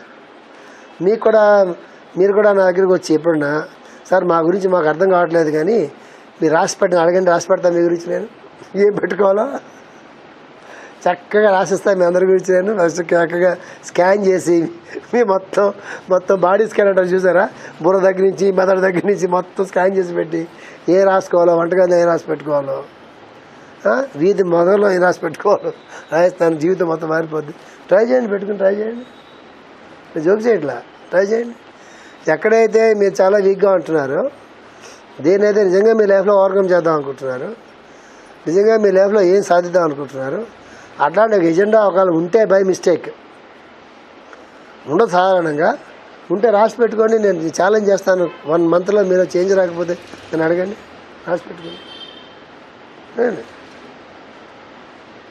అందరూ మన మిత్రులే, శత్రువులు ఎవరు లేరులే. మాస్టర్ గారు భారతీయ బాల శిక్షలో మాస్టర్ గారు తాలూకు మొట్టమొదటి పాట అందరూ మన మిత్రులే, శత్రువులు ఎవరు లేరులే. రాసి పెట్టుకోండి, మాస్టర్ గారి పాట అది. రోజు చూస్తూ ఉంటే క్రమంగా శత్రుత్వం పోతుంది. ఒక స్టేజ్ దాటిపోయిన తర్వాత మనకి విసుగు వస్తుంది. రోజు అని ఎవరు తిట్టుకుంటాడు రా బాబు, వదిలేద్దాం. రోజు ఆవిడని ఎవరు తిట్టుకుంటాడు రా బాబు, నా చిన్నప్పుడు తిట్టుకుంటున్నామని రోజు ఇదే పని. వదిలేరా అన్నటువంటి ఆలోచన చూసారా, ఆ క్షణం మీరు శుభ్రంగా తిరుపతి వెళ్ళి బాగా పేలు ఉన్నటువంటి గుండె కొట్టించుకుంటే ఎంత హాయిగా ఉండి తలకి దూరం లేకుండా తల దువ్వుకోకర లేకుండా ఈ హాయిగా ఉంటుంది. లేదు మా జుట్టు అంటే ఇష్టం అన్నారనుకోండి, ఇప్పుడు శుభ్రంగా తలకి బాగా నూనె పట్టించి, గోరువెచ్చని నూనె పట్టించి అరగంట పావుగంట ఆగిన తర్వాత మంచి గోరువెచ్చని నీళ్ళతో మంచి కుంకుడుకాయల పులుసుతో శుభ్రంగా తలంటి పూస్తున్నారనుకోండి, తర్వాత మీకు ఎంత హాయిగా ఉంటుంది చూసారా, అంత హాయిగా. రోజు ఎవరు తిట్టుకుంటాడు వాళ్ళని, పోనీ వాళ్ళ కన్నా అన్నారు, పోనీ మనం వాళ్ళతో బాగానే ఉందాం అని ఒకసారి అనుకోండి. ఎవరితోనో మీరు పడినప్పుడు నెక్స్ట్ మినిట్ మీరు చాలా రిలీవ్ అయిపోతారు. ఎంతసేపు అలా భయంగా బాగుతారు సార్ ఎంత ఎన్నాళ్ళు నీ భయంగా బాగుతారా భయపోయి అన్నా అనుకోండి, ఆ భయం పోగానే మీరు రిలీవ్ అయిపోతారు. ఎంతకాలం అలా పట్టుకెళ్ళాడతాను, ఇది భార్యాభర్తలు అనుకోమాకండి, కోపలు పడతాయి. ఇది ఈ రూల్ భార్యాభర్తలకు వర్తించదు. ఎంతకాలం ఇలా పట్టుకెళ్ళాడతాను చీపో అంటే అది కాదు నేను చెప్పేది. ఎంతకాలం ఇలాగే పట్టుకు ఎలాడుతుంటాను, ఈ గోలంతా బుర్రలో ఎంత హ్యాంగ్ అవ్వరని చెప్పి వదిలేస్తున్నాను అనుకోండి, చాలా అట్లా అనుకుని మీరు వదిలేస్తే మీరు వెంటనే రిలీవ్ అయిపోతారు. ఎంత పెద్ద ప్రాబ్లం అయినా సరే తర్వాత క్రమంగా అప్పుడు దిగిరావడం మొదలవుతుంది. అది మనతో స్టార్ట్ అవ్వాలి. మనం ఇంత ఖాళీ చేస్తే అందికి వస్తుంది, ఇంత ఖాళీ చేస్తే అందికి వస్తుంది. అవే రాగద్వేషాలు, కామక్రోధాలు, మదమాశ్చర్యాలు, ఈర్ష్య అసూయలు, ఇవన్నీ గ్యాంగ్ అంతా. ఇందులో దేన్ని ఎంత మేర మీరు ఖాళీ చేస్తే అంతవరకు భగవత్ చైతన్యం మనలోకి దిగి వస్తుంది, అంతవరకు మనం హాయిగా ఉంటామండి. అంతే గ్యారంటీ. మీరు ఇంతే ఖాళీ చేసి ఇంత హాయిగా ఉందామంటే మాత్రం కుదరదు. అది గొంతెమ్మ కోరికే అవుతుంది చెప్తున్నారు మాస్టర్ గారు. సో ఓం నమో భగవతే వాసుదేవాయ 12 అక్షరములు. ఈ మంత్రం చాలా గొప్ప మంత్రం. అందుకే మాస్టర్ నేను చాలా మాటలు చెప్పాను మీకు. నేను మాస్టర్ గారి పూజా విధానం చాలా గొప్పది. ఎవరైనా అర్థం తెలిసినా అర్థం తెలియకపోయినా, అసలు మాస్టర్ గారు అల్లిక ఎట్లా చేశారో అల్లిక అంతా మీకు తెలియకపోయినా మొట్టమొదటి నుంచి చివరి దాకా మాస్టర్ గారు మొదలెట్టినప్పటి నుంచి ఓం ఇచ్చేక్షాక్షరం బ్రహ్మ దగ్గర నుంచి మొదలు పెట్టుకుని అక్కడి నుంచి చివరి దాకా మాస్టర్ గారు ఇచ్చిన పూజా విధానం అంతా చిన్న పిల్లవాళ్ళలాగా ఏం చేస్తే ఏమొస్తుంది, ఇది ఫలితం ఏంటి, దాని మీద బుర్ర పెట్టకుండా స్పష్టంగా చక్కగా ఆ పూజా విధానం మొత్తం చక్కగా అక్కడ కడుక్కుని తుడుచుకుని ఇక్కడ ముగ్గులాగా పెట్టుకుని, లేకపోతే అట్లీస్ట్ తుడుచుకుని ఏదైనా పసుపుతో తుడుచుకుని జాగ్రత్తగా ఆ ప్రాంతాన్ని విగ్రహాలన్నీ కడుక్కుని ఇంటి ఇళ్లలోనూ వంటల్లోనూ వాడే పాత్రలు అక్కడ వాడుకుంటా వాటి కోసం ప్రత్యేకంగా పాత్రలు పెట్టుకుని ఆ పవిత్రత కాపాడుకుంటూ ఎవరైతే నిజంగా షోడశోపచార పూజ లక్ష్మీనారాయణ పూజ చేస్తారో దాంట్లో మాస్టర్ గారు చాలా పెద్ద, కంటే ఈ బ్రహ్మాండం మొత్తాన్ని భూమి మీదకి దింపి ఎలాంటి కుటుంబం అయినా సరే హాయిగా ఆనందంగా ఉండేలాగా, ఎంత చికాకైన మనస్సు అయినా సరే ఆహ్లాదంగా ప్రశాంతంగా ఉండేలాగా, ఎంత బలహీనమైన శరీరం అయినా సరే అది బలాన్ని తెచ్చుకొని ఆరోగ్యంగా ఉండేలాగా, ఏ స్థాయిలో ఎవరికి ఎక్కడ లోటు ఉంటుందో ఆ లోటు అనేది పోడ్చబడి క్రమంగా ఒక పరిపూర్ణత్వం పక్క వెళ్ళడానికి కుటుంబం అంతా కూడా ఒక క్షేమంగా రావడానికి కావాల్సినటువంటి ఒక పెద్ద అల్లిక మేషారెడ్డి ఇచ్చారు. ఉద్యోగాలు ఎవరికైతే లేని ఆడవాళ్ళు ఉంటారే ఆ భర్తలు అదృష్టవంతులు, ఆ కుటుంబం అదృష్టవంతులు. అది భ్రమ. ఎందువల్లమ్మా చేతిలో సెల్ ఫోను, ఎదురుగుంటా టీవీ, రెండు పక్కింటి అమ్మలక్కలు ఈ ఇంటి అమ్మలక్కలు. పని లేనప్పుడు గుర్తుపెట్టి తెలుసా ఎవరి జీవితంలో సుఖపడతారు, ఎవరి జీవితంలో ఆరోగ్యంగా ఉంటారు సుఖపడతారు తెలుసా? పని లేనప్పుడు ప్రశాంతంగా ఇంట్లో కూర్చుని ఇల్లంతా శుభ్రంగా సర్దుకుని ఏ రామాయణమో ఏ భారతమో ఏ భాగవతమో ఏదైనా మంచి పుస్తకం, ఏ బయోగ్రఫీయో ఆటోబయోగ్రఫీయో చదువుకుని కాసేపు ప్రాణాయామాలు చేసుకుని కాసేపు ధ్యానం చేసుకుని చక్కగా సాత్వికంగా ఉంటే వంట చేసుకుని పొందిగ్గా తిని ఇలా కాకుండా తిని పెద్దలాగా పప్పు దాంట్లో పప్పులో ఏంటి ఆవకాయ అంట, పప్పులో ఆవకాయ దాంట్లో నెయ్యి కలిపి ఆహా ఏమి ఆవకాయ రుచి అని తింటే అది పరమ దరిద్రమైన తినే లక్షణం. ఆవకాయనా అంతే, అక్కడ ఆదివారం అయినా అంతే, ఏదైనా అంతే. అది గుర్తు రాగానే నోరంతా సలహా ఊరుతుంది అనుకోండి, గుర్తు వస్తే సలహా ఊరింది అనుకోండి, అది ఆ ఫుడ్ పనికిమాలిన ఫుడ్. అది గుర్తుపెట్టుకోండి. ఏదైనా ఒక ఫుడ్ గుర్తు రాగానే ఎప్పుడు అటాక్ అనుకున్నామంటే అడిక చాలా ప్రిమిటివ్ స్టేజ్లో చాలా అనాది ఏమంటారు దాన్ని రాతి యుగంలో అంటారే హిస్టరీలో, అట్లా సాధనలోకి అక్కడ ఉంది. ఏది గుర్తు రాగానే ఏమొస్తుంది? సెలవు వస్తుంది. రాకూడదు. ఆహారం కేవలం మనం బతకడం గురించి మాత్రమే. ఆహారం సరైన పోషణకు మాత్రమే ఆహారం. మధ్యాహ్నం వెళ్ళాము, పెద్ద యోగా బ్యాచ్ అంతా కలిసారు. లెక్చర్ ఇవ్వండి సార్, రాత్రంతా లెక్చర్ మెడిటేషన్ చేయించాలి. నాకు అంత శ్రద్ధ లేదండి. 2 గంటలు లెక్చర్ ఇస్తారు కాలుస్తాను. 1 గంట లెక్చర్ భోజనం చేసి వెళ్ళమన్నారు. తెలుసుగా భోజనాలు ఎలా ఉంటాయి, అందరూ యోగులు అక్కడ. నేను వెళ్ళిపోతానండి మచిలీపట్నం. అదే భోజనం వెళ్ళండి సార్ అన్నాడు.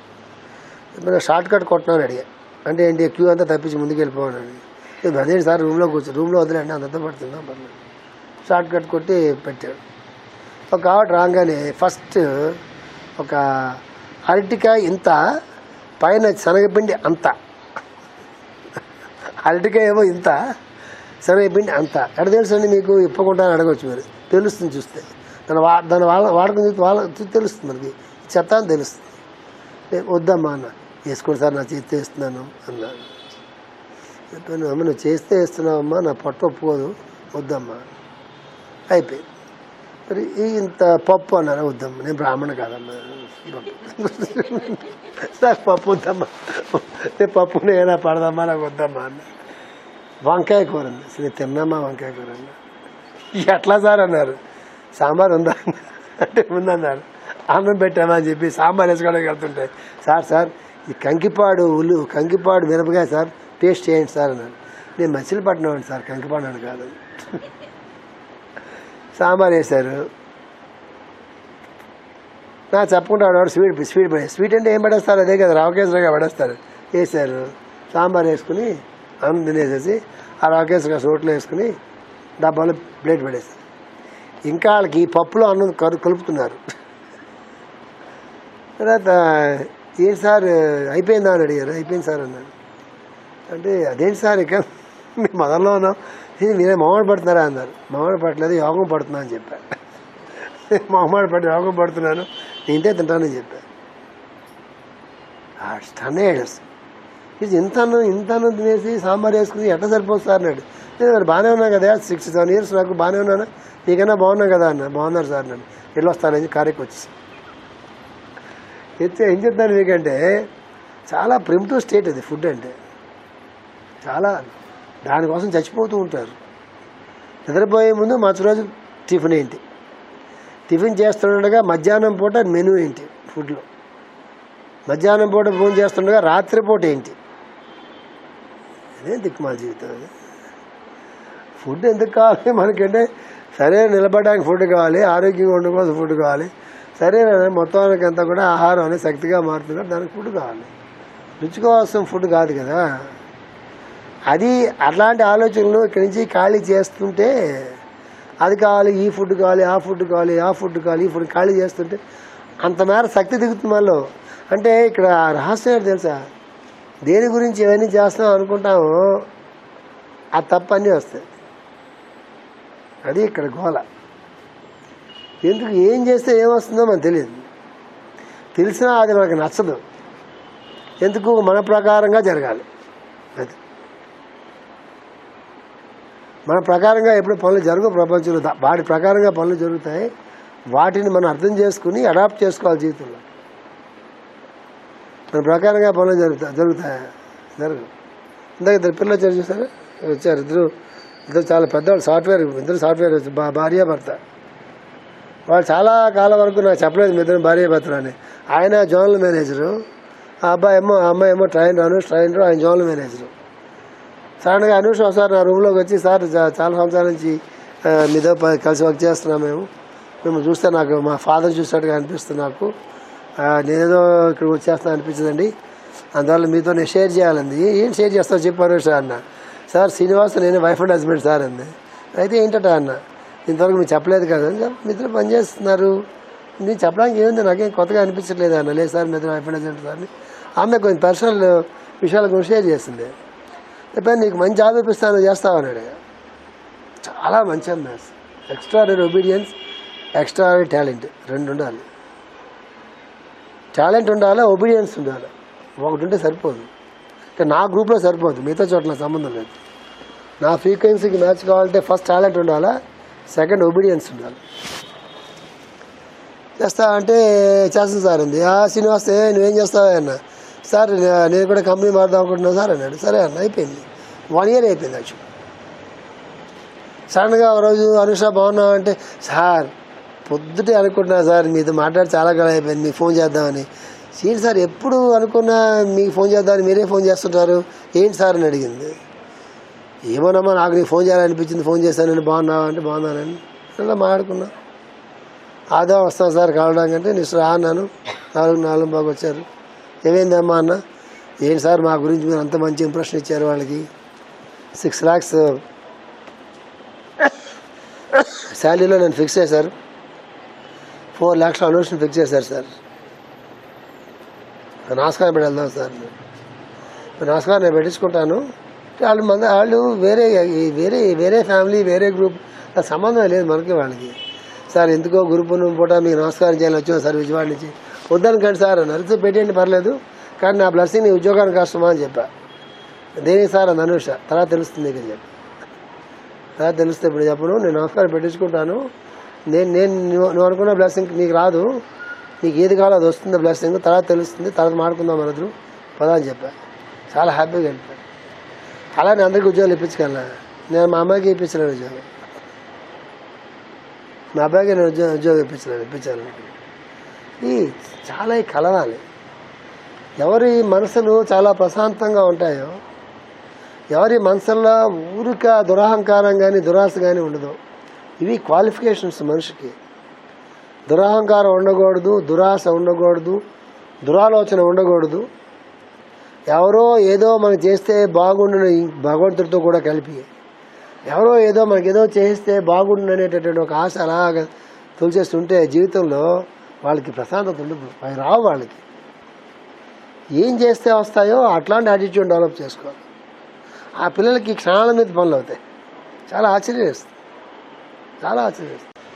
అనుగ్రహం ఎప్పుడు ఎవరి మీద ఎందుకు పనిచేస్తుందో, ఎలా పనిచేస్తుందో, భగవంతుడు ఎవరిని ఎలా అనుగ్రహిస్తాడనేది అది ఖచ్చితంగా మన క్యాల్కులేషన్స్లో ఉండదు, అది ఉండదు. అందుకు మనం ఏం చేస్తామో తెలుసా, దురహంకారం పెంచుకోకూడదు, దురాశ అనేది ఉండకూడదు. ఎవరో వచ్చి ఏదో చేస్తే బాగుండు, ఎందుకు చేయరు మనకి అనేటటువంటి భావన అసలు ఉండడానికి వీల్లేదు. భగవంతుని డిమాండ్ చేయడానికే వీల్లేదు. ఆయన ఏమిస్తే అది తీసుకుని సంతోషించాలి. కావలిస్తే మనం ప్రయత్నం చేయాలి, సాధన చేయాలి. మనకు అమ్మాయిని చూశారు కదా వచ్చింది మార్నింగ్, మోస్ట్ బ్రిలియంట్ అమ్మాయి. ఆ అమ్మాయి మేడం బ్లావర్స్కి అంటే ఎవరో తెలియకుండా మేడం బ్లావర్స్ని చూసిన అమ్మాయి కేవలం వ్యాసపూర్ణిమ గురించి నాతో కలిసి ఉందామని బెంగళూరు నుంచి వచ్చింది ఫ్లైట్లో. అసలు మేడం బ్లావర్స్కి అనేటటువంటి పేరు అమ్మాయికి తెలియకుండా, అసలు మేడం బ్లావర్స్కి ఎవరో తెలియకుండా అమ్మాయి నాకు చెప్పింది ఒకసారి, అంకుల్ నాకు కళ వచ్చింది, ఎవరో ఒకటి పిచ్చి పిచ్చిగా ఉంది, జిప్సీ అనుకుంటా, నాతో ఇట్లా మాట్లాడింది ఏం చెప్పి నాకు తెలియదు ఎవరో ఆ అమ్మాయి ఎవరి గురించి చెప్తుందో. తర్వాత నేను బెంగళూరు క్లాసుకి వెళ్ళినప్పుడు నా క్లాసులకు వచ్చి రోజుకి 2 గంటలు రాత్రి భయం. అమ్మాయి ఇంటికి వెళ్ళేదాకా నాకు రాత్రి నా క్లాసు 10 గంటలకు అయ్యేది. ఆ అమ్మాయి ఇంటికి 12 గంటలకు చేరేది ఆడపిల్ల. ఆ అమ్మాయి ఇంటికి వెళ్ళిందాక నా భయం, చేరేవా లేదా అని. ఎవరో సడన్గా నా దగ్గర బ్లాడ్స్కి బుక్ చేసి, అంకుల్ నేను మీకు చెప్పాను కదా జిప్సీ అని, ఎవరో కాదు అంకుల్ ఈవిడే అని చెప్పింది. నాకు అసలు ఒళ్ళు జాల్చరిచ్చింది. జాబ్ రిజైన్ చేస్తుంది జాబ్. ఇంత ఏం చేస్తావు జాబ్ అని అడిగా. ఆయన బోరగొట్టిన అంకుల్ ఎంతసేపు జాబ్ ఏంటి అంకుల్, జీవితం అంటే జాబేనా, చాలు నాకు ఈ లైఫ్లో నాకు చాలు, ఇది ఇంకా ఎడ్యుకేషన్కి వెళ్తా సరదాగా 1 year తర్వాత జాబ్కి వెళ్తాను. క్యాలిబర్ అది. మనం జాబ్ అంటే మళ్ళీ జాబ్ రాను మళ్ళీ అంతే. ఏం చెప్తున్నాయంటే డిఫరెంట్ పర్సనల్, అదే చాస్టల్ అంటే. జాబ్ మానేసి జాబ్ రాకుండా ఏడ్చేవాడు ఉంటాడు, జాబ్ మానేసి పెద్ద జాబ్లోకి వెళ్ళాడు ఉంటాడు, అప్రయత్నంగా ట్రైన్లో కలిసి జాబ్ రావే జాబ్ మా కంపెనీ జాయిన్ అన్న ఉంటాడు, జాబ్లో తిరిగి జాబ్ రాని ఉంటారు. ఇంకా క్యాలిబర్ ఉండడం క్యాలిబర్ లేకపోవడం సంబంధం లేదు, యాటిట్యూడ్ని బట్టి ఉంటుంది. ఏమీ అనడానికి ఇష్టం అయితే జాతకం బాగాలేదండి అని అంతసేపు గొడవ వదిలిపోతుంది. జాతకం బాగాలేదండి, గ్రహస్థితి బాగాలేదంటే ఆ ముక్క అనేస్తే అయిపోతుంది. కానీ ఆ ముక్క మనం అనకూడదు. ఆ ముక్క అనేస్తే అసలు ఏమీ అక్కర్లేదు కదా, పూజలు అక్కర్లేదు, పునస్కారాలు అక్కర్లేదు, యాగాలు అక్కర్లేదు, యజ్ఞాలు అక్కర్లేదు, క్లాసులు అక్కర్లేదు. ఎటువంటి జరుగుతుందండి అంటే ఇవన్నీ ఎందుకు అసలు? అందుకే ఎప్పుడు కూడా దృక్పథం మన యాటిట్యూడ్లో దురాశ ఉండకూడదు, దురాలోచన ఉండకూడదు. అందరికీ జరుగుతున్నాయండి నాకు జరగలేదంటే అనేటటువంటి భావన ఉండకూడదు, ఎక్స్పెక్టేషన్స్ ఉండకూడదు. అవి ఖాళీ చేయడం అంటే. ఇది బాగా బుర్రలోకి ఎక్కించుకుంటే ఎందుకు ఇంత బాగా నేను స్ట్రెస్ చెప్తాను తెలుసా, భగవద్గీతకి అక్కర్లేదు ఇంత స్ట్రెస్. వంట పెడితే వంట పడుతుంది, వంట పట్టకపోతే వంట పట్టదు, మంచి నష్టం లేదు. కానీ భాగవతోత్తముడైనటువంటి వాడు, భగవంతుడైనటువంటి వాడు కేవలం అనుభూతి ప్రధానమైనటువంటి జీవితం కాబట్టి అది దానికి ఖాళీ చేయడం, దాన్నే సర్వసమర్పణం అంటారు. దాన్ని సమర్పణం అంటారు. సమర్పణం అంటే దీన్ని ఎంత ఎక్కువ ఖాళీ చేస్తే అంత ఎక్కువ మళ్ళీ దిగి వస్తుంది. అందుకు నేను మీకు సక్సెస్ చెప్తున్నాను. ఏవి తీసేస్తే అవి వస్తాయో అవి తీసేయాలి. అవి రావు తీయకపోతే. అవి వస్తాయి తీస్తామంటే కుదరదు. అర్థమవుతుందా? మీరు ఎప్పుడైనా పెద్ద పెద్ద హోటల్స్కి ఎప్పుడైనా వెళ్తే, మీరు పెద్దవాళ్ళు ఇప్పుడు చిన్న చిన్న హోటల్ కూడా వస్తున్నాయి, వెళ్తే మనం ఒక చాంబర్లోకి అడుగు పెట్టామనుకోండి, అడుగు పెట్టగా లైట్ వెలుగుతుంది. ఎప్పుడు చూసారా మీరు? చూసి ఉంటారు కదా, చూడలేదా? పోలీసారి నాతో పోటరా చూపిస్తా, మళ్ళీ వెనక్కి పంపిస్తా. ఆ వరండాలో తీసుకెళ్ళి ఆ వరండాలోకి అడుగు పెట్టామనుకోండి, పెట్టక లైట్ వెలుగుతుంది. దాటి నెక్స్ట్ రూమ్కి వెళ్ళామనుకోండి, ఈ లైట్ ఆరిపోతుంది. ఆరిపోయి అక్కడ లైట్ వెలుగుతుంది. స్విచ్ ఆఫ్ ఆన్ చేయక్కల ఎవరు కూడా, సెన్సార్సే. అక్కడి నుంచి ఇంకొక 2 అడుగులు ముందుకు వెళ్ళామనుకోండి, అక్కడ లైట్ వెలుగుతుంది, ఈ లైట్ ఆరిపోతుంది. ఇది ఇట్లా కుదరదు. ఇది ఆటోమేటిక్ కాదు, ఇది మనమే కోరి తీయాలి పైకి. బుర్రలో ఉండే చెత్త అంతా ఉంటుంది, మనమే అట్లా కోరి పైకి తీసుకోవాలి. అందుకే నేను పైన బోర్డు పెట్టుకోమని చెప్తున్నారు మాస్టర్ గారు. పరమ పురుషుడైన భగవంతుడు జీవుడిగా దిగి వచ్చిన వాసుదేవుని అవతరణం అనబడు. అవతరించే స్థితిలో ఉన్న దేవుడు హరి అని సంకేత పదమని చెప్పబడు. అతను గర్భస్థుడై మొదటి మాసమున తన అంతర్యామ ప్రజ్ఞను మాటుపరిచి జీవప్రజ్ఞను పొందుట భగవంతు నిర్యాణం అనబడును. దీన్ని అనుసరించి పద్మస్కందమున శ్రీకృష్ణ నిర్యాణం ఉన్నది. 10వ మాసమున జీవుడు సర్వాంగ పరిపుష్టి పొంది దిగివచ్చుట అవతరణము. దీన్ని అనుసరించి దశమస్కందమున శ్రీకృష్ణుని జన్మం ఉన్నది. గర్భస్థుడైన జీవునకు 3వ మాసమున లోపలి అవయవుల విభాగము, పాంచ భౌతిక స్థితుల వినియోగము జరుగును. దీనికి చిహ్నముగా సృష్టి నిర్మాణము చేయు దేవతల తత్వముల పరిగణనము, సృష్టి విభాగమును కపిలుడు గర్భస్థుడై తల్లికి ఉపదేశించడం 3వ స్కందము చెప్పబడినది. గర్భమున అండము నుండి శిశువు దేహాదులు సృష్టింపబడట కూడా 3వ మాసమున జరుగును. కనుక తృతీయ స్కందముననే బ్రహ్మదేవుడు సృష్టి ఆరంభించిన విధానము వర్ణించబడినది. అన్ని ప్రజలకును మూలమైన శిరస్సు నుండి వెన్నుముక నాళముగా దిగివచ్చడం కూడా 3వ మాసములో జరుగును. కనుక బ్రహ్మదేవుడు పద్మమునందు మేల్కొని పద్మనాళములో దిగువకు ప్రయాణము చేసి దాని మూలమును తెలుసుకొనగోరి చేతగాక తిరిగి వచ్చుట 3వ స్కందములనే వర్ణించబడినది. అన్ని ప్రజలకును సమన్వయము, బ్రహ్మజ్ఞాన వికాసములకు మూలము, యోగాభ్యాస సాధనకు కావలసిన యంత్రము అగు వెన్నెముకలోని విభాగములు 3వ మాసములనే ఏర్పడును. కనుక 3వ స్కందములనే బ్రహ్మనారాయణ నుండి యోగ విద్యను, భాగవత రహస్యమును స్వీకరించి చెప్పబడినది. ఇది కేవలం ఉదాహరణలు మాత్రమే. దీన్ని బట్టి మీకు ఏమర్థమవుతుంది? భాగవతంలో 3వ స్కందం అనేటటువంటిది చాలా చాలా చాలా ఇంపార్టెంట్ అని తెలుస్తుంది. ఈ 3వ స్కందమే అర్థం కావడం చాలా కష్టం. కపిలదాహు సంవాదం కానీ, బ్రహ్మదేవుడు కానీ, సృష్టి నిర్మాణం కానీ, దేవతలు దిగిరావడం కానీ, ఈ మొత్తం అంతా కూడా 3వ స్కందంలో మాస్టర్ గారు ఒక మహావిజ్ఞానాన్ని మొత్తం అంతా మన స్థాయిలోకి తీసుకొచ్చి పోస్తారు. ఎవరికైనా కూడా 3వ స్కందం అర్థం కావడం అనేది రైట్ వర్డ్ కాదు. 3వ స్కందం ఎవరికైనా వంటబట్టి, ఇంకా వాళ్ళు అన్మ్యారీడ్ అయ్యి, ఆరు మ్యారీడ్ అయ్యి ఇంకా పిల్లలు పుట్టుకుంటా ఉండి, 6 పిల్లలు పుట్టినా ఇంకొక ఛాన్స్ ఉంది. ఇవన్నీ కండిషన్స్. ఇవన్నీ కూడా లేదు. సరైన వదలబెట్టిపోయే లోపున ఈ 3వ స్కందంలో ఏ అల్లికైతే మాస్టర్ గారు ఏ వ్యాసులు ఇచ్చినటువంటి దాన్ని పోతన గారు అనువాదం చేసిన తర్వాత దానిని మనకు అర్థమయ్యేటటువంటి భాషలోకి ఆయన జాగ్రత్త ఆర్డర్ ప్రకారంగా పట్టుకొచ్చారో, ఆ అల్లికంతా మనకి పూర్తిగా మన లోపల సమన్వయపడి మనకు అర్థమవడం ఒక స్టేజు, లోపల అది సమన్వయపరుచుకోవడం కాదు, అది సమన్వయ పడడం అనేటటువంటిది ఒక స్టేజు.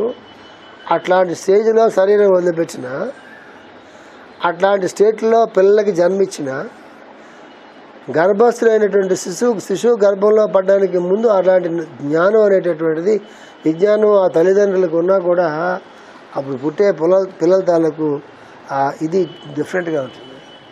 Not so easy. 3వ స్కందం చాలా చాలా గొప్పది. మీరు డిసప్పాయింట్ అవ్వకండి. సార్ మా పిల్లలు పుట్టేశారు, మీరు చెప్పినట్టుగా పోయే వయసు కాదు, పిల్లలకి అనే వయసు కాదు, పోయే వయసు ఎట్లా సార్ అనుకోవాకండి. ఇది అర్థం కావడానికి 20-30 years పడుతుంది. అర్థమవుతుందా? అందువల్ల మీరు ఎవరు పెద్దగా డిసప్పాయింట్ అయిపోమాకండి. మా పెళ్ళి అయిపోయి పిల్ల పుట్టారు ఇది వేగంగా మేము పోము ఎట్లా సార్ అనుకోమాకండి. ఇది అర్థం కావడానికి ఒక 20-30 years పడుతుంది. చదువుకోగా చదువుకోగా చదువుకోగా చదువుకోగా చదువుకోగా చదివి చదివి చదివి అట్లా అర్థం చేసుకోవడం ప్రయత్నం చేసి మళ్ళీ చదివి మళ్ళీ ఒకసారి చదివి అర్థం చేసుకుని కొంత మళ్ళీ చదివి అట్లా దాన్ని ఎలాగ ఉదాహరణ పెరుగులో కవ్వం పెట్టి మిక్సీ పెట్టడం కాదు, మిక్సీ పెడితే రాదు. కవ్వం పెట్టి అలాగ చిలికి చిలికి చిలికి చిలికి చిలికి చేతులు పడిపోయేదాకా అట్లా ఎవరన్నా పొరపాటు చేతులు ఉంటే ఎవరికన్నా అట్లా చిలికి చిలికి చేస్తే అప్పుడు వెన్న వస్తుంది కదా, అటు రావాలి ఆ విజ్ఞానం. ఉత్తరే రాదు, మిక్సీలో పెరిగేస్తే రాదు, చిలకాలి, చిలికితేనే వస్తుంది. అది 3వ అధ్యాయం. అసలు నిర్మాణం మొత్తం శరీర నిర్మాణం మొత్తం మారిపోతుంది తెలుసా అసలు మీకు. ఈ 3వ అధ్యాయం కానీ వంట పడితే ఏమైంది, ఈ 3వ అధ్యాయం కానీ వంట పడితే ఎవరికన్నా ఆ సమన్వయం కుదిరితే, ముఖ్యంగా కపిలుడు దేవహూతి తాలూకు సంవాదం కానీ, కపిలుడు తన తల్లికి చేసిన ఉపదేశం కానీ, తల్లికి ఉపదేశించాడు.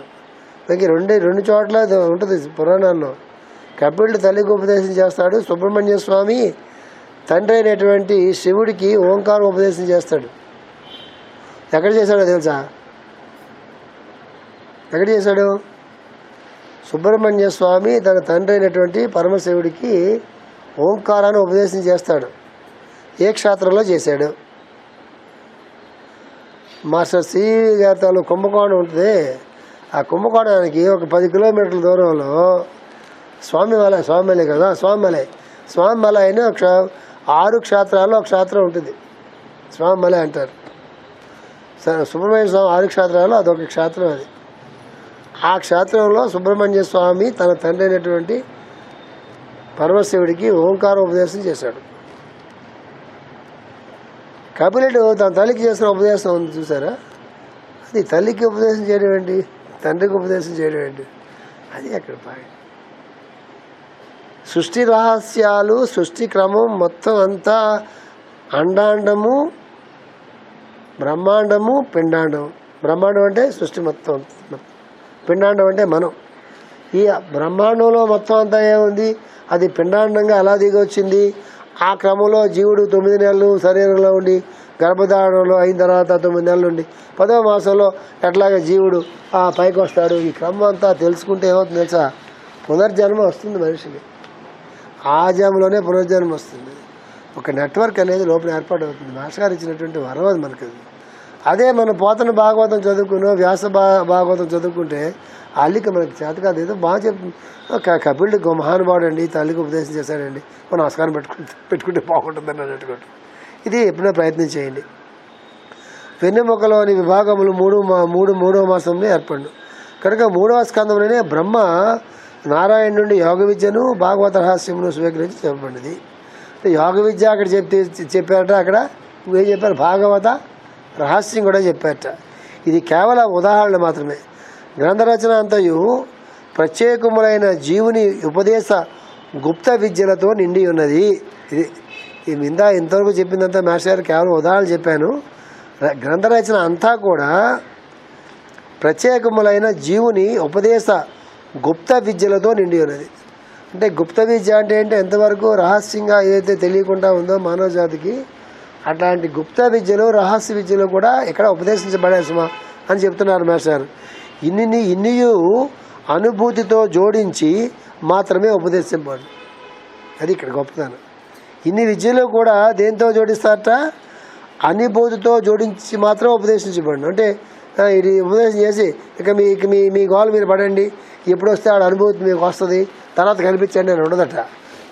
ఈ కపిలుడు వాళ్ళు చేసిన ఉపదేశాలు ఎలాంటివంటే ఉపదేశంతో పాటుగానే అనుభూతి. నోట్లో హల్వా వేసుకున్న తర్వాత ఎలా ఉంది అడగలేదు, హల్వా వేసుకోం కానీ వెన్న నోట్లో వేసుకున్నాం అనుకోండి, బాగుందని అని అడుగుతాడా? ఎవడన్నా బాగాలేని చెప్తాడా? చెప్తాడు పేషెంట్ అయి ఉండాలి. ఎవడ మంచి వెన్న నోట్లో వేసిన తర్వాత ఎలా ఉంది సార్ అంటే, నా మొహంలా ఉంది, నీ మొహంలో ఉందని అనుకో. అంటే అర్థం ఏంటంటే వాడికి వెన్న రుచి తెలియట్లేదంటే వాడికి త్వరలో వాడు పోతాడు అనమాట. అంటే నాలుగే రుచి కోల్పోయింది, కర్మేంద్రియాలు రుచులు కోల్పోయినాయి, వినిపించట్లేదు, కనిపించట్లేదు, ఆలోచన రావట్లేదు, రుచి తెలియట్లేదు, నిద్ర పట్టట్లేదు అన్నారు అనుకోండి. ఎందుకన్నా మంచి జాతకం ఉండండి సార్, రివర్స్ వెళ్ళాడు అనుకోండి. ఏంటి నాకు వినిపించింది, ఏంటి వినిపించేది? ఓంకారం లోపం చేసుకుంటా, ఏంటి వినిపించేది? అనాథ శబ్దం వినిపించదు కదా, చేసుకోండి కదా. సాధనలో వాడు అటు మార్చేసుకుంటాడు. ఏది ఎక్కడ లోపం జరుగుతుందో జీవితంలో చూసుకుని దాన్ని ఏం చేస్తాడు తెలుసా? ఆ నెగిటివ్ ఆస్పెక్ట్గా వాడు తీసుకోడు, పాజిటివ్గా మార్చేసుకుంటాడు. వెంటనే మార్చుకుంటాడు. ఉదయం పూట గుడిలో సత్రంగా ఎవరు లేరనుకోండి, అనుకుందాం సార్, కష్టం అనుకుందాం సత్రంగా ఉదాహరణకి. ఇవాళ పొద్దుట ఎవరు రాలేదు, ఎవరు లేరు పొద్దుట. పాదుకా పూజ ఫస్ట్ టైం పెట్టాము, దానికి నాకు పెద్ద సంకల్పం ఉంది. పాదుకా పూజ పెట్టింది దానికాల నాకు చాలా పెద్ద సంకల్పంతో పెట్టాను. ఫస్ట్ టైం నేను పాదుకా పూజ షోషోపచార పూజ చేయడం దానికాల చాలా పెద్ద సంకల్పం ఉంది, చాలా పెద్ద సంకల్పం ఉంది. మనుషులు లేరు ఇక్కడ. నేను పొద్దున 4 లేచి నాకు భలే ఛాన్స్ దొరికిందిరా అనుకున్నా. ఎందుకు? ఎవరు లేరు కదా, నేనే చేసుకోవచ్చండి. మాస్టర్కి ఎక్కువ ఆనందిస్తారు, ఆయన ఆనందిస్తారు కాదు, నాకు అవకాశం వచ్చింది. ఎవరు లేకపోతే మనకే మంచిది కదా, మనమే గుడి తుడుచుకుని ఇంకా బాగా తుడుస్తాం కదా, శ్రద్ధగా భక్తిగా. మనమే పాదుకులు తెచ్చుకుని, మనమే పంచామృతాలు తెచ్చుకుని, ఆ పంచామృతాలు మా ఇంట్లోంచి పట్టుకొచ్చాయి. నా ఇంకా చాలా సంతోషం. సరసాలు భక్తిగా చేస్తుంది, చాలా భక్తిగా చేస్తుంది. నాకు నిజంగా చాలా ఆనందం. ఇలా అందరూ చేయడం వేస్తే బాగుంది, ప్రతివారం కూడా మనం చేసుకోవచ్చు. అంటే దాన్ని ఒక అవకాశంగా తీసుకోవాలి, దాని జీవితంలో మనం అవకాశంగా తీసుకో. కంప్లైంట్గా తీసుకుంటాను, కంప్లైంట్గా తీసుకుని ఏమొస్తుంది? మొత్తం ఏదో కింద మీద పడి ఏదో చేసామనుకోండి, అయిపోయింది అనుకోండి, సర్దుకున్నాం అయిపోయింది అనుకోండి. ఇక జీవితాన్ని నెగిటివ్గా అనుకున్నటువంటి వాటిని పాజిటివ్గా మార్చుకోవడానికి కావాల్సినటువంటి ఆ లక్ష్యం అనేది జీవితంలో ఉంటే అది సాధనలో చాలా పెద్ద మెట్టది. కంప్లైంట్ అక్కలే అక్కడ లేదు అంటే మనం చేసుకోవడే. అందువల్ల చెప్తున్నారు మాస్టర్ గారు, యోగాభ్యాస సాధనకు కావాల్సిన యంత్రములకు వెన్నెముకలను విభాగములు అయిపోయాయి కదా, ఇన్నియో అనుభూతితో జోడించి మాత్రం ఉపదేశించబడు. వీరిని నేర్చుచున్నప్పుడు వీని ఎందుకు భగవంతుని స్మరణ లేనిచో కేవలము శాస్త్రములగును. ఎవరైతే వీటిని బోధిస్తున్నారో, ఎవరైతే వీటిని వింటున్నారో, చదువుకుంటున్నారో, అది ఏముండాలి? భగవంతుడి తాలూకు స్మరణ ఉండాలి. స్మరణ లేకుండా కేవలం మన సైన్స్ చెప్పుకున్నాం అనుకోండి, అది విజ్ఞానమే అవుతుంది. గుడి అద్భుతం కట్టామండి, అద్భుతంగా గుడి కట్టి లోపల విగ్రహం పెట్టలేదండి, భగవంతుని పెట్టలేదండి. పైనుంచి చూసేటట్టు అమ్మ బాబా ఎంత బాగుంది గుడి, ఒకసారి లోపుకి వెళ్ళి చూద్దాం అనిపించి లోపుకి వెళ్ళాడండి, విగ్రహం లేదు. ఆ గుడి మీద వాడికే వాల్యూ ఉంటుందా? ఉండదు. ఇక ఒక మంచి కథ ఉంది. కథ ఏంటంటే, ఒక మంచి శిల్పి తన జీవితంలో ఏదో ఒకటి చేద్దాం అనుకున్నాడు, ఏదో మంచి పని చేద్దాం. నేను చెప్పుకున్నాను కదా, ప్రతి మనిషిలో కొన్ని ఎబిలిటీస్ ఉంటాయి, కొన్ని సామర్థ్యాలు ఉంటాయి, ప్రతి మనిషిలో ఉంటాయి. నిన్ననే చెప్పాను, కొంతమంది వంకాయ కూర ఉండడం దగ్గర నుంచి మొదలెట్టుకుని బ్రహ్మోపదేశం దాకా అక్కడ దాకా పెట్టుకున్నా కూడా కొంతమందిలో కొన్ని సామర్థ్యాలు అందరిలోనే అన్నీ ఉండవు, కొంతమందిలో కొన్ని ఉంటాయి. అట్లా సామర్థ్యాలు ఏవైతే మనలో ఉన్నాయో వాటిని పైకి తీసుకుని మ్యాక్సిమం ఎక్స్టెంట్ దాంతో కలిసి పనిచేసి తనకంటూ తనకు భగవంతుడు ఏదైతే ఇచ్చాడో ఆ ప్రత్యేకతని దాన్ని 10 మందికి ఉపయోగించేటటువంటిది కూడా అది భగవంతుడి సేవలో పార్ట్గానే ఉంటుంది. అందరూ చేయలేరు, వాళ్ళతో పాటుగా పోతాయి. అలాంటి దాని గురించి ఇలాంటి ఆలోచన వచ్చినటువంటి ఒక శిల్పి వెళ్ళి ఒక రాయి దగ్గరికి వెళ్ళాట. రాయి ఉంది అక్కడ అరణ్యంలో. వెళ్ళి అడిగాట, నేను శిల్పిని, ఒక మంచి మూర్తి, ఒక మంచి విగ్రహాన్ని నేను తయారు చేద్దామని అనుకుంటున్నాను, ఒప్పుకుంటావా? అందరూ పూజలు చేస్తారు, ప్రసాదాలు పెడతారు, పూజలు చేస్తారు, సంబరాలు చేస్తారు, గుడి కడతారు, అన్నీ చేస్తారు. ఒప్పుకుంటామని అడిగాడు. అని అంత ప్రసాదాలు పెట్టి, గుడి కట్టి, పువ్వులు పెట్టి, అభిషేకాలు చేసి, నమస్కారం పెట్టి ఇన్ని చేస్తుంటే ఒప్పుకోవడానికి ఏముంది, నేను తప్పనిసరిగా ఒప్పుకుంటాను, తయారు చేసుకోవద్దట. కానీ చిన్న ప్రాబ్లం ఉంది ఇక్కడ అన్నట్టు. ఏం ప్రాబ్లం అంటే, నా చేతిలో ఉలి ఉంటుంది, సుత్తు ఉంటుంది. ఆ బొమ్మ తయారయ్యేంత వరకు ఎన్ని వేల సార్లు నేను ఆ ఉలి పెట్టి సుత్తుతో కొట్టి చెక్కి చెక్కి చెక్కి చెక్కి చెక్కి ఎప్పటిదాకా అయితే నేను అనుకున్నటువంటి మూర్తి తయారవుతుందో అన్ని వేల సార్లు ఎన్నిసార్లు నిన్ను సులి ఆ సుత్తుతో కొట్టాల్సి వస్తుంది. నేను చాలా బాధగా ఉంటుంది, మరి నువ్వు ఒప్పుకుంటావని అడిగట. నాకు వద్దంది. డైరెక్ట్గా విగ్రహం వచ్చేసి పూజలు అయితే నేను తీసుకుంటా, కానీ ఈ సుత్తుతో ఉలితో కొడితే నేను బాధ భరించలేను, వెళ్ళిపో, నీ వర్కౌట్ కాదందట. వెళ్ళిపోయాడు. ఇంకో రాజు దగ్గరికి వెళ్ళాడు. సేమ్ స్టోరీ చెప్పాట. చెప్తే అదంతట, ఈ విగ్రహం తయారయ్యేంత వరకే కదా నువ్వు సుత్తుతో కొట్టినా ఉలితో కొట్టినా, ఆ కాసేపు ఆ బాధ ఏదో భరిస్తే తర్వాత జీవితాంతం నేను ఒక శిలగా ఇలా అరణ్యంలో ఇట్లా పడి ప్రతివాడు వచ్చి నా మీద వచ్చి కూర్చుని, అదే పక్షులు వచ్చి ఏదో చేసి, అక్కడ జంతువులు వచ్చి ఏదో చేసి, ఇట్లాగా ఒక రాయిలాగా పడి ఉండేదానికన్నా కూడా ఈ రాయిని ఒక విగ్రహంగా మలిచి దీనిని ఒక దేవాలయంగా తయారు చేస్తా అన్నప్పుడు అంతకన్నా జీవితంలో కావాల్సిందే ఉంది. క్యారియానందట.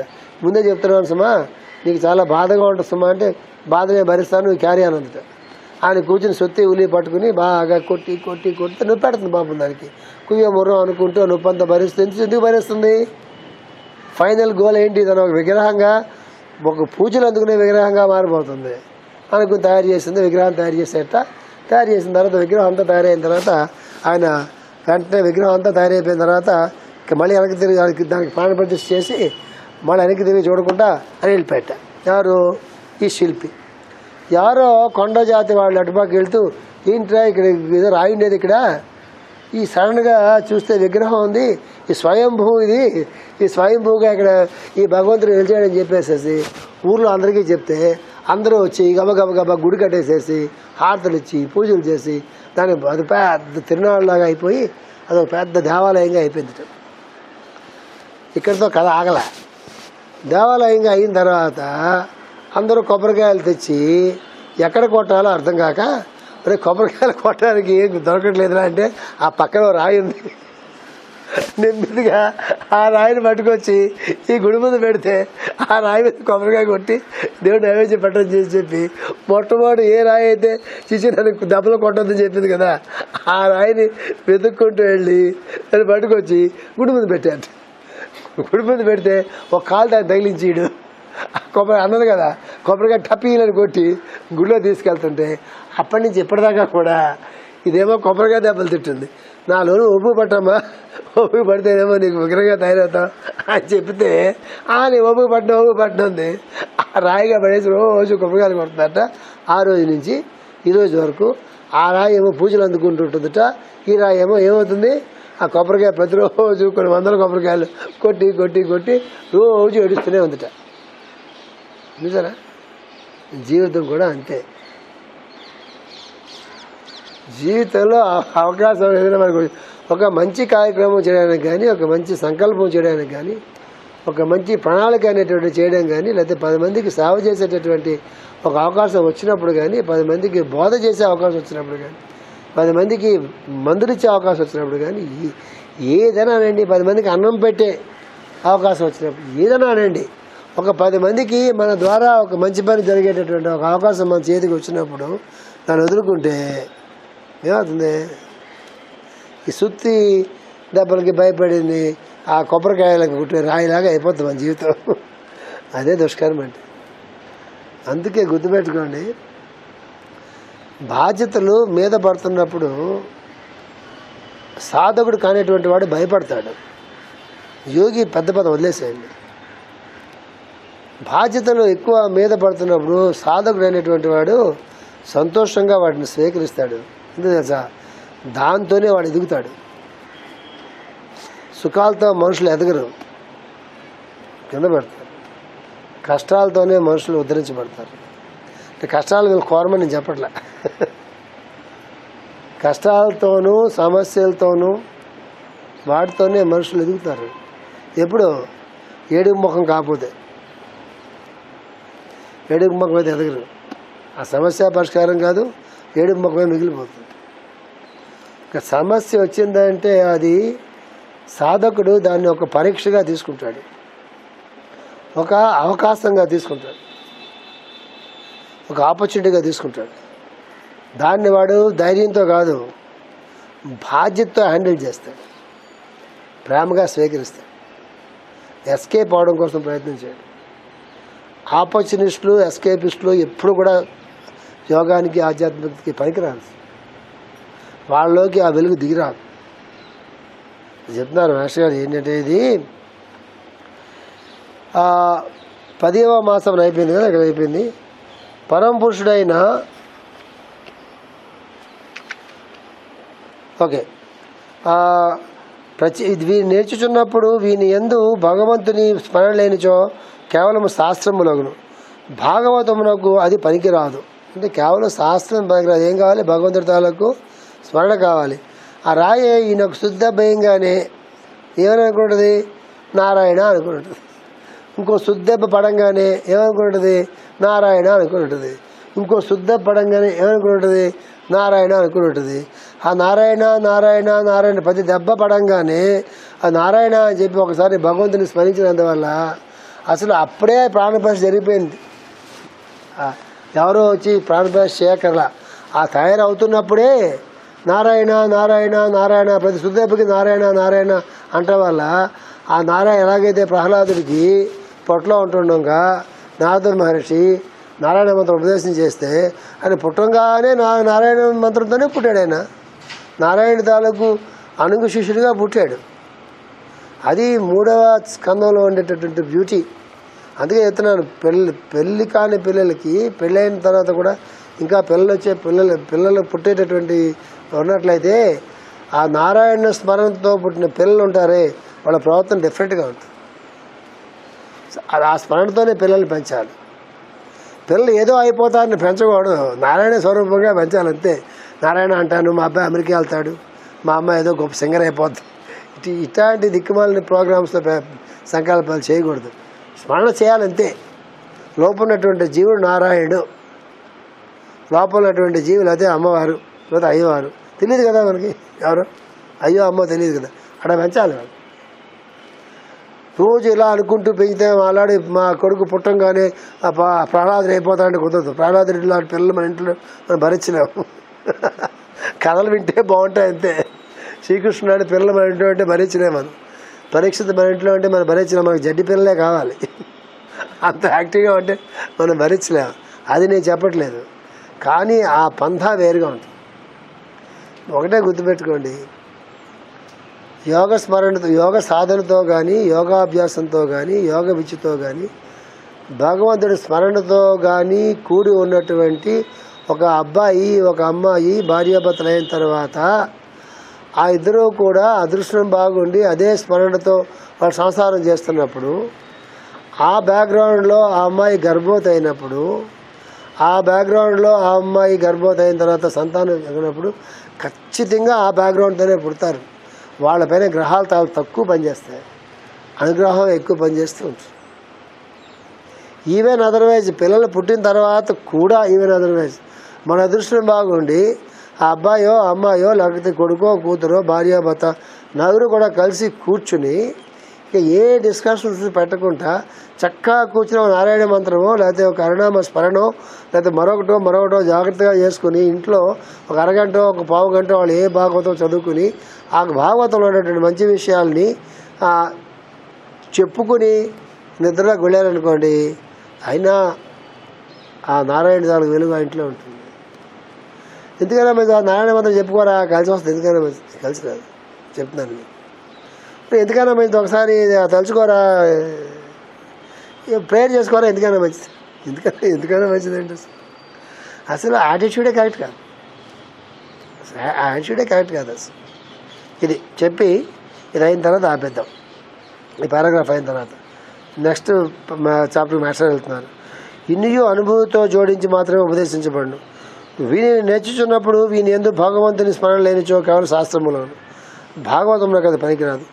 అన్నియు వాది లీలలుగా గుర్తుంచుకున్నచో ఆడుచు పాడుచు విద్యల యందు విప్పారుట జరుగును. అన్ని జీవితంలో జరిగే సన్నివేశాలన్నీ కూడా ఆయన లీలలే అని గుర్తుపెట్టుకున్నప్పుడు అన్ని విద్యలన్నీ కూడా ఆడుచు పాడుచు విప్పారుట జరుగును. ఇందే విద్యకును స్వతంత్రమైన అస్తిత్వము లేదు. అది చెప్తున్నారు. అంటే ఏ విద్య అంటే ఏంటి? దశమహా విద్యలు ఉంటాయి, తంత్ర విద్య ఉంటుంది, మంత్ర విద్య ఉంటుంది, యోగ విద్య ఉంటుంది, రాజయోగాలు ఉంటాయి, ఎన్నో ఎన్నో ఎన్నో ఎన్నో కొన్ని వందల కొన్ని వేల అత్యద్భుతమైనటువంటి గుప్త విద్యలు ఉంటాయి సాధనకి. చెప్తున్నారు మాస్టర్ గారు ఇక్కడ. అది అద్భుతమైన వాక్యం. అది ఇందే విద్యకును స్వతంత్రమైన అస్తిత్వం లేదు. అంటే భగవంతుడు లేకుండా ఈ విద్యలు ఏవి కూడా పనికిరావు. అది ఇంపార్టెంట్. ఏ విద్య అయినా కూడా మనలో విచ్చుకోవాలంటే ఏం కావాలి? తప్పనిసరిగా భగవంతుడు స్మరణ ఉన్నటువంటి విజ్ఞానం ఒకటే వాడికి పనికొస్తుంది తప్ప భగవంతుడిని స్మరణ లేకుండా కేవలం పాండిత్యం కానీ, కేవలం శాస్త్రజ్ఞానం కానీ, శాస్త్ర విజ్ఞానం కానీ ఏదైనా సరే భగవంతుడి స్మరణ లేకుండా కానీ చేసినట్లయితే అది కేవలం పాండిత్యంగా మిగిలిపోతుంది తప్ప దీనికి పనికిరాస్తమా అని చెప్తున్నారు. ఉన్నట్లు కనిపించినచో అది ద్రష్ట యొక్క అజ్ఞానము లేక బంధము అనబడును. అంటే బాగా చదువుకున్నారండి, ఆయన భగవంతుని మీద ఆయనకి ఏం భక్తి లేదండి, ఆయన ఎంతో బాగా మాట్లాడతారండి అంటే చూసేవాడు దృష్టిలోపం తప్ప అక్కడే లేసుమా అని చెప్తున్నారు.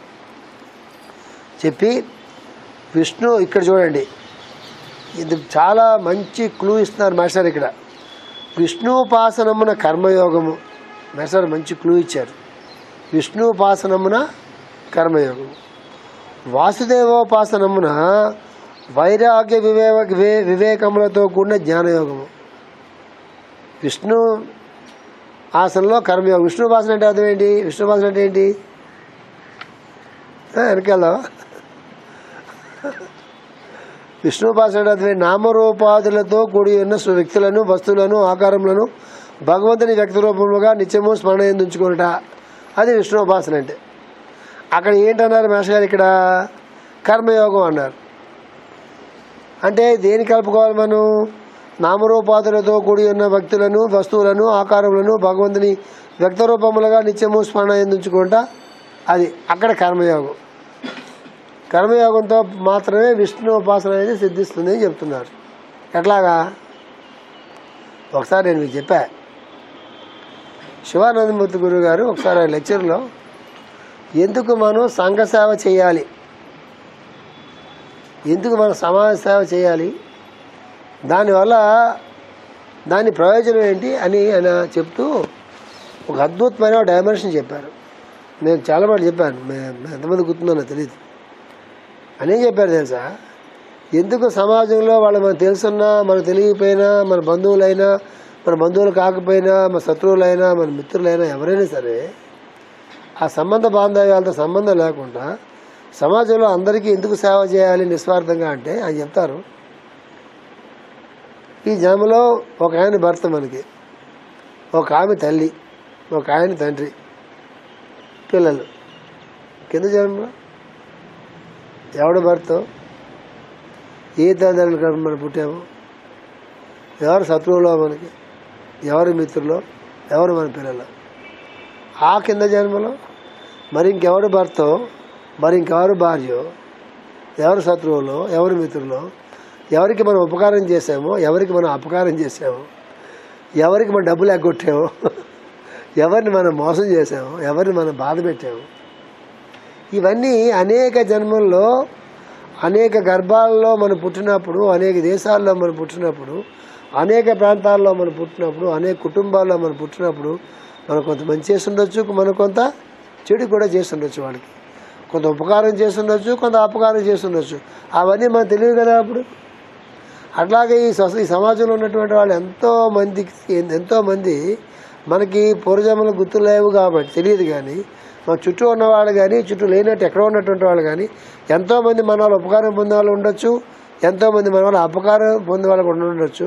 నిజంగా మనకు గుర్తుండి ఏమో నేను చాలా అపచారం చేస్తుంటా, పూర్వజన్మలో నేను చాలా డబ్బులు ఎగ్గొట్టుంటా, అందుకే ఈ జన్మలో డబ్బులు రావట్లేదు, ఎవరికో నేను ఏదో తప్పుగా మందేస్తుంటా అందుకే నాకు ఏ మందులు పనిచేయట్లేదు, ఇట్లాంటి ఒక జ్ఞానం మనకు వచ్చిందనుకో,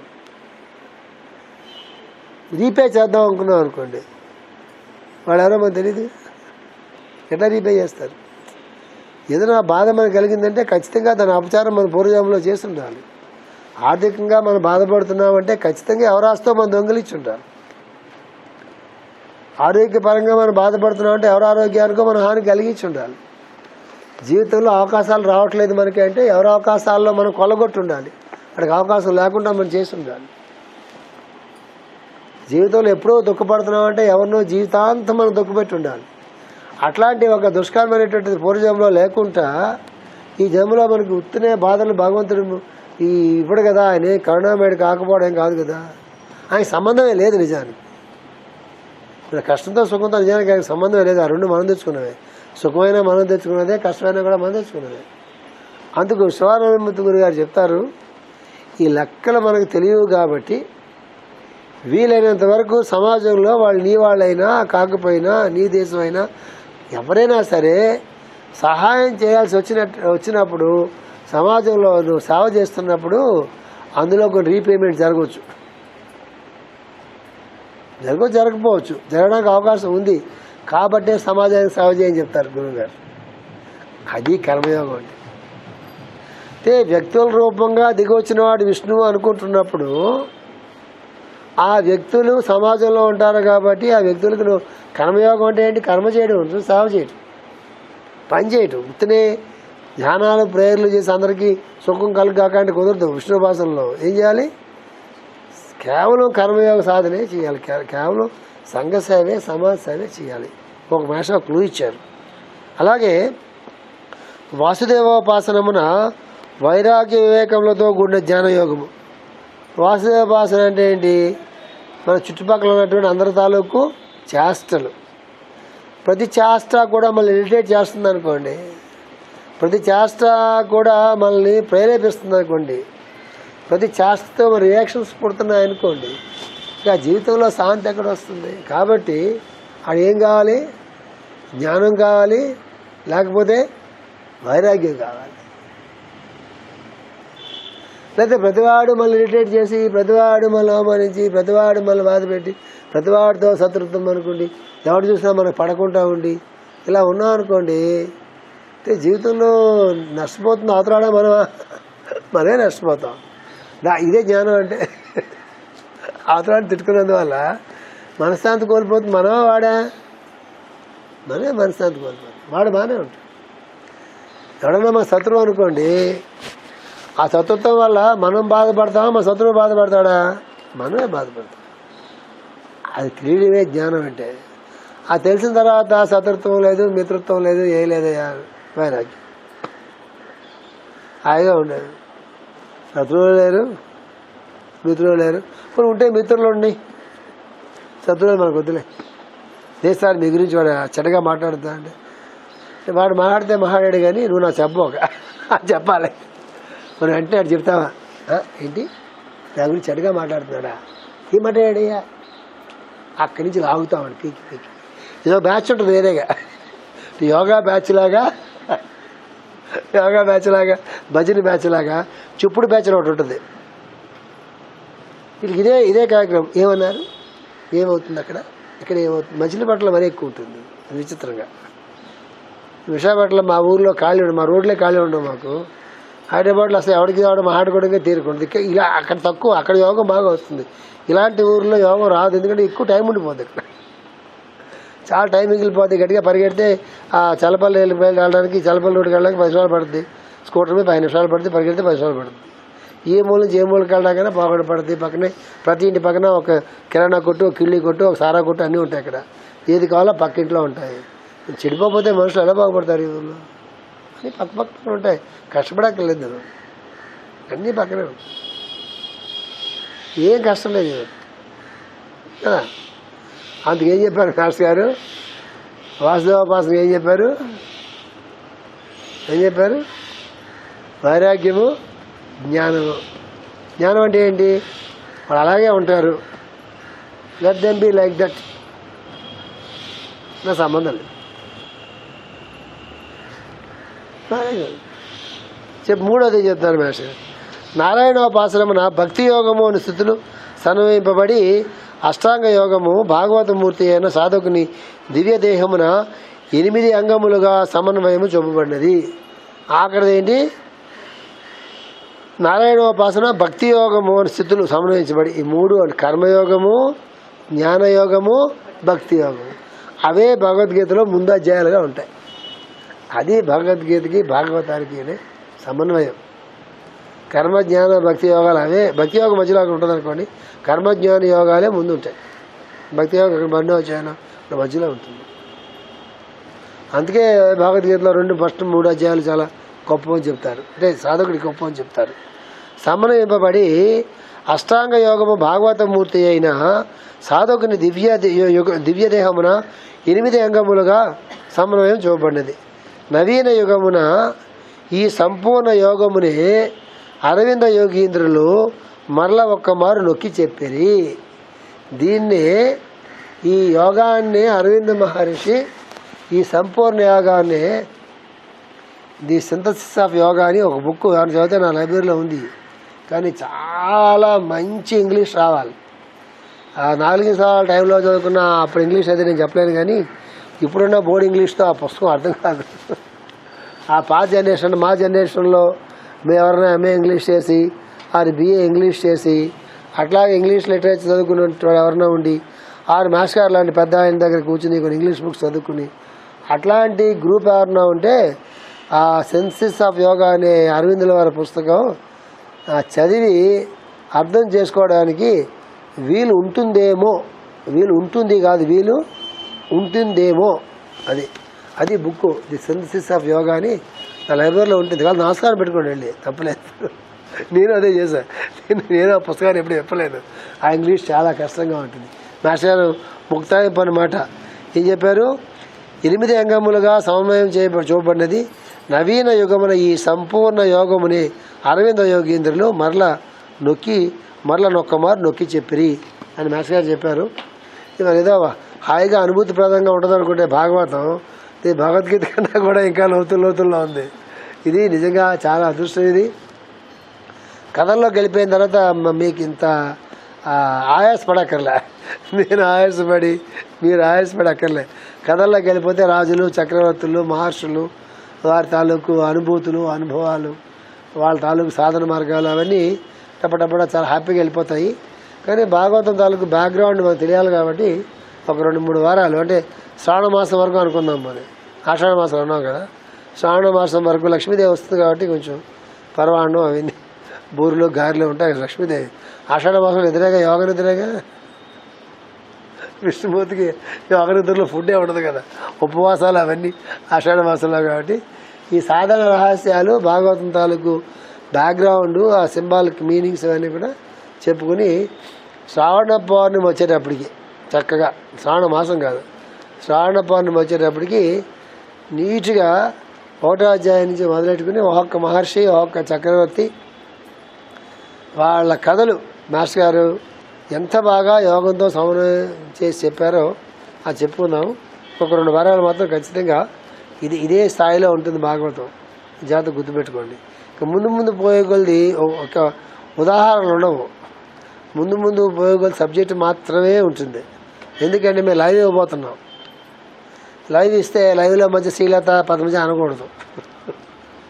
ముందు మేము లైవ్ ఇవ్వబోతున్నాం. నెక్స్ట్ మంత్ నుంచి లైవ్ ఇస్తున్నాం. ఇక్కడి నుంచి లైవ్ టెలికాస్ట్ చేయబోతున్నాం. అక్కడ మీ పేర్లు నేను చెప్పకూడదు, వాళ్ళు మిమ్మల్ని తిట్టుకుంటారు. చూడటానికి వస్తారు మచిలీపట్నం, ఎవరో పేరు చెప్పారు కదా చూపించండి అమ్మాయిని మేము చూస్తామని, బాగుండదు. అందువల్ల నెక్స్ట్ ఒక 2 months 1 month పోయిన తర్వాత లైవ్ టెలికాస్ట్ అనేది నా సైట్లో పెడతాను. కాబట్టి ఆవిడ కేవలం సబ్జెక్ట్కి మాత్రమే కన్ఫైన్ అవుతాం. అందులో ఉండే సాధన రహస్యాలు, అందులో ఉండే సాధనలు ఒక ఆవిడ సంతోషిస్తుంది. అమ్మయ్య ఇక్కడి నుంచి మమ్మల్ని తిట్టరు కదా అని గ్యారంటీ ఏముండదు నా మాటలకి. నా మాటలు నీటి మీద రాతలు లాంటివే అంటే ఎక్కువ సంతోషించి బాగుంటుంది, రివర్స్ అయిపోతుంది. అది కాదు. కానీ నేను భాగవతాన్ని ఒక పద్ధతిలో చెప్పాలనుకుంటున్నాను. అందుకే భగవద్గీతని ఆఫ్ చేశాను. మాస్టర్ ఏం చెప్పారు దీంట్లో? అనుభూతితో కూడిన ఉపదేశం మాత్రమే అని చెప్పారు మాస్టర్. అది నా గురించి నేను ప్రయత్నం చేసుకుందాం అనుకుంటున్నాను. మీ గురించి మీ మీద నాకే ఇంట్రెస్ట్ లేదు.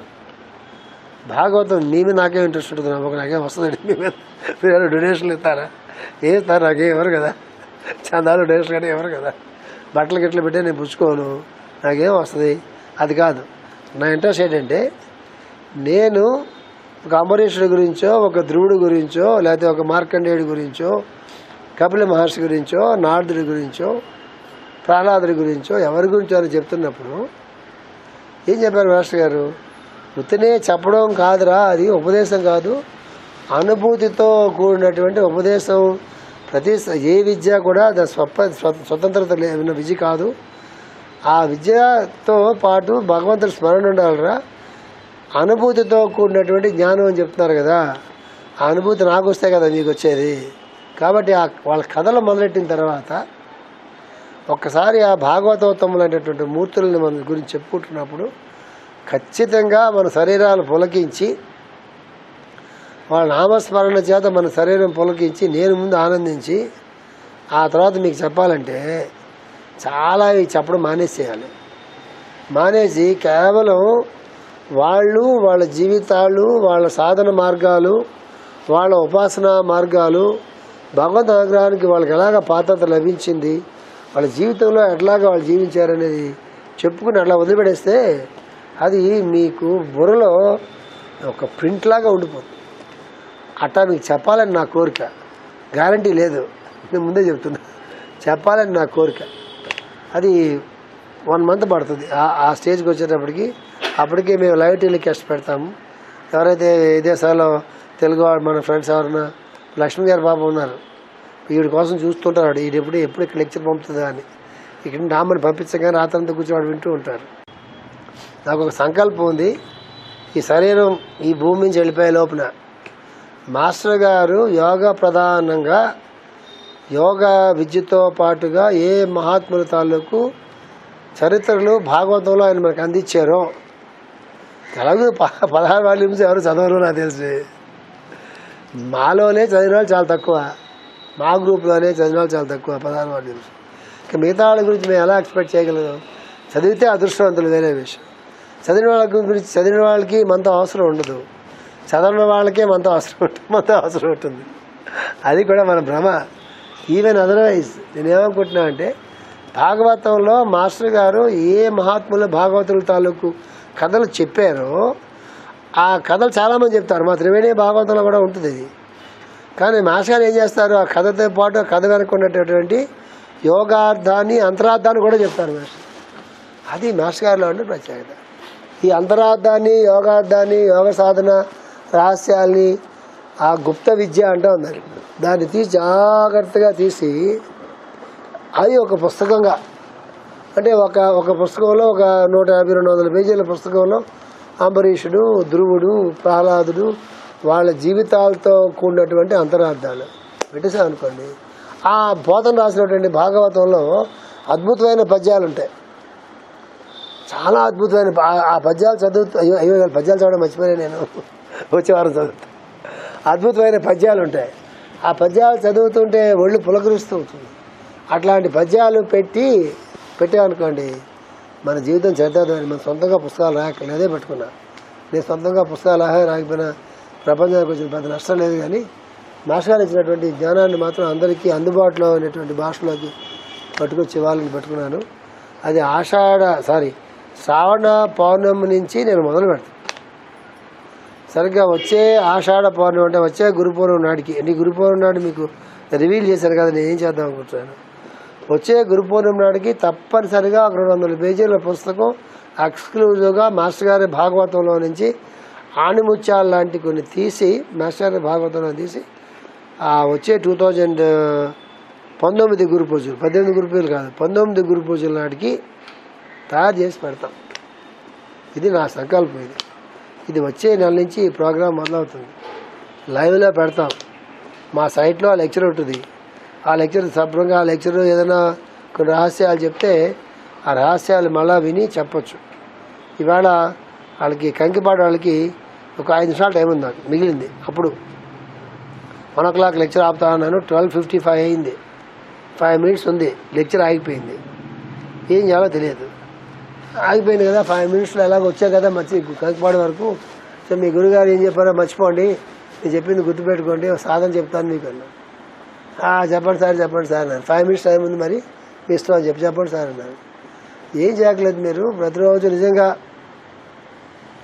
గరుకుమందుని తలుచుకోండి ఒకసారి అని చెప్పా అందరూ గరుకుమందుని తలుచుకోండి. మీకు ఈజీ, వాళ్ళ కష్టం. వాళ్ళ గురువుగారు గరుకుమందుల గురించి చెప్పడం, వాళ్ళకి ఎంతసేపు శ్వాసల గురించి చెప్తుంటారు. ఈ శ్వాస, ఉచ్ఛ్వాస, నిశ్వాస రెండు కూడా గరుకుమందుడి తలకు 2 రెక్కలు రా అని చెప్పారు. గరుకుమంతుడు భూమి మీదకి ఎగురుతాడా, పైకి వెళ్తాడా, పుట్టంగానే ఏం చేశాడో మీకు తెలుసా అని అడిగా. తెలుస్తుంది. ఆయన పుట్టంగానే ఆకాశంలోకి ఎగిరాడు. పుట్టంగానే గరుకుమంతుడు ఏం చేశాడు, పుట్టంగానే ఆకాశంలోకి ఎగిరాడు. ఈ సాధన ఊర్ధముఖంగా ఉంటుంది, అధోముఖంగా ఉంటుందా అంటే ఊర్ధముఖంగా ఉంటుంది. అదే గరుకుమంతుడే, ఆయనే గురువు మీకు.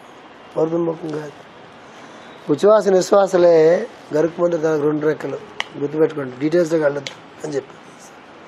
గరుకుమంతుడు ఎవరి వాహనం అని అడిగా. విష్ణుమూర్తి వాహనం సార్ అన్న.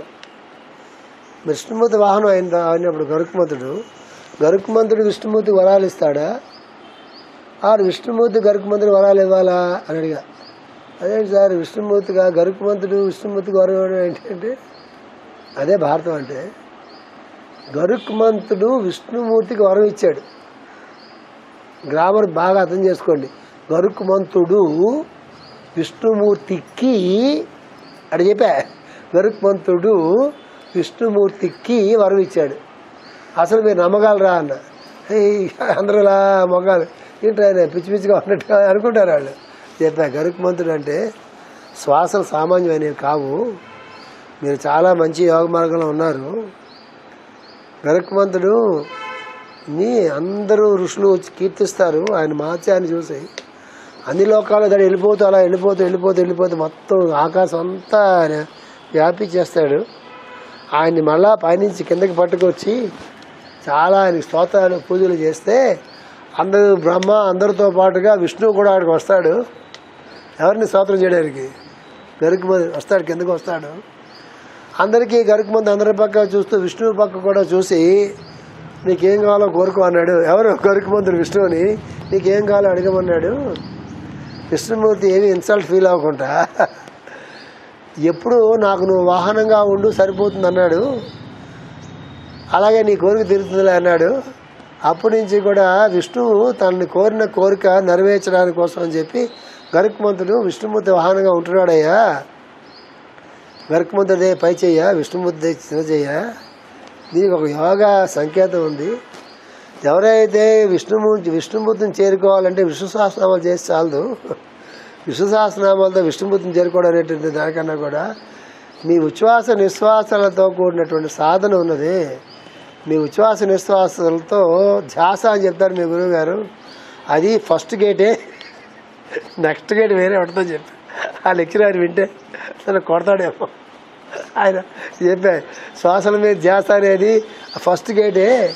ఆ గేటు ఓపెన్ చేసుకోవడానికి ఈ తాళం మనకు వస్తుంది. వెనకాల గేట్ ఇన్నర్ ఛాంబర్లోకి వెళ్ళడానికి అవకాశం ఉండదు. ఆ ఇన్నర్ ఛాంబర్లో విష్ణుమూర్తి ఉంటాడు. ఉచ్ఛ్వాస నిశ్వాసాల మీద ధ్యాస కాకుండా ఉచ్ఛ్వాస నిశ్వాసాల్లో మీ మనస్సు లయం అయిపోయినప్పుడు, ఉచ్ఛ్వాస నిశ్వాస మనస్సు 3 ఒకటే అయినప్పుడు మీరు ఉండరు. అక్కడ మనసు లేకపోతే మీరు ఉండరు కదా. మీరు లేకపోతే ఎవరు ఉంటాడు? విష్ణుమూర్తి ఉంటాడు. అది సాధారణ రహస్యం. అంటే మీరు రెక్కల ద్వారా రెక్కలతో ఇలా కొట్టుకుంటుంటే ఆగిపోతే ఏమవుతుంది? ఆ రెక్కలతో మనం కూడా కొట్టుకుని ఎక్కడికో వెళ్ళిపోతాం. మనం ఆ రెక్కలు ఇలా కొట్టుకుంటూ ఉంటే ఆ రెక్కల మీదే కూర్చుంటే ఎక్కడికో ఇసురే పడతాం మనం. అట్లా కాదు, ఆ శ్వాసలను దాటి వెనక్కి వెళ్తే ఆ ఛాంబర్లో విష్ణుమూర్తి ఉంటాడు. అందుకు గరుకుమంతుడి ద్వారానే విష్ణుమూర్తికి వెళ్ళాలి. శ్వాసలే మార్గం సుమా. ఇదే నా 5 minutes అయిపోయింది, ధ్యానం చేసుకోండి చెప్పి లేచి బోర్డ్స్ వచ్చేసాయి. అందువల్ల వాళ్ళకి 5 నిమిషాలు అదృష్టం వాడు చెప్పా. దీనికి మరి మీరు ఓంకారం చేయరు, మరి నేను ఓంకారం కూడా నేను జోడిస్తాను. మరి మీరు శ్వాసల దగ్గర ఆగిపోయారు, నేను శ్వాసలు దాటి శ్వాసలు వెనక్కి ఉండే ఓంకారంలో కూడా వెళ్ళాను అని చెప్పా. ఓంకారం సృష్టి మొత్తం ఓంకారం ధ్వనిస్తూ ఉంటుంది. సృష్టి అంతా ఓంకారంలోంచి పుట్టింది, సృష్టి అంతా ఓంకారంలోకి వెళ్ళిపోతుంది. ఓంకారం లేని సృష్టి లేదు. శ్వాసలకు ఓంకారం కూడా జాయిన్ చేసామనుకోండి, వెనుముక అంబడి ఉన్నటువంటి ఈ 6 చక్రాలు పైన సహస్రాలు ఉన్నాయి కదా, ఈ 7 చక్రాలకి ఓంకారాన్ని శ్వాసలను కూడా మనం సమన్వయం చేసామనుకోండి. ఇట్లాంటి ఒక యోగ మార్గాన్ని నేను నా గురించి, నా సాధన గురించి నేను శ్వాసలతో కూడినటువంటి, ఓంకారంతో కూడినటువంటి, ప్రాణాయామంతో కూడినటువంటి ఒక తంత్ర యుతమైనటువంటి ఒక యోగ సాధన మార్గాన్ని నేను నా కోసం నేను తయారు చేసుకున్నాను. అందువల్ల అది ఇప్పుడు నేను చెప్పట్లేదు, ఎప్పుడన్నా దాని గురించి మనం మాట్లాడుకుందాము.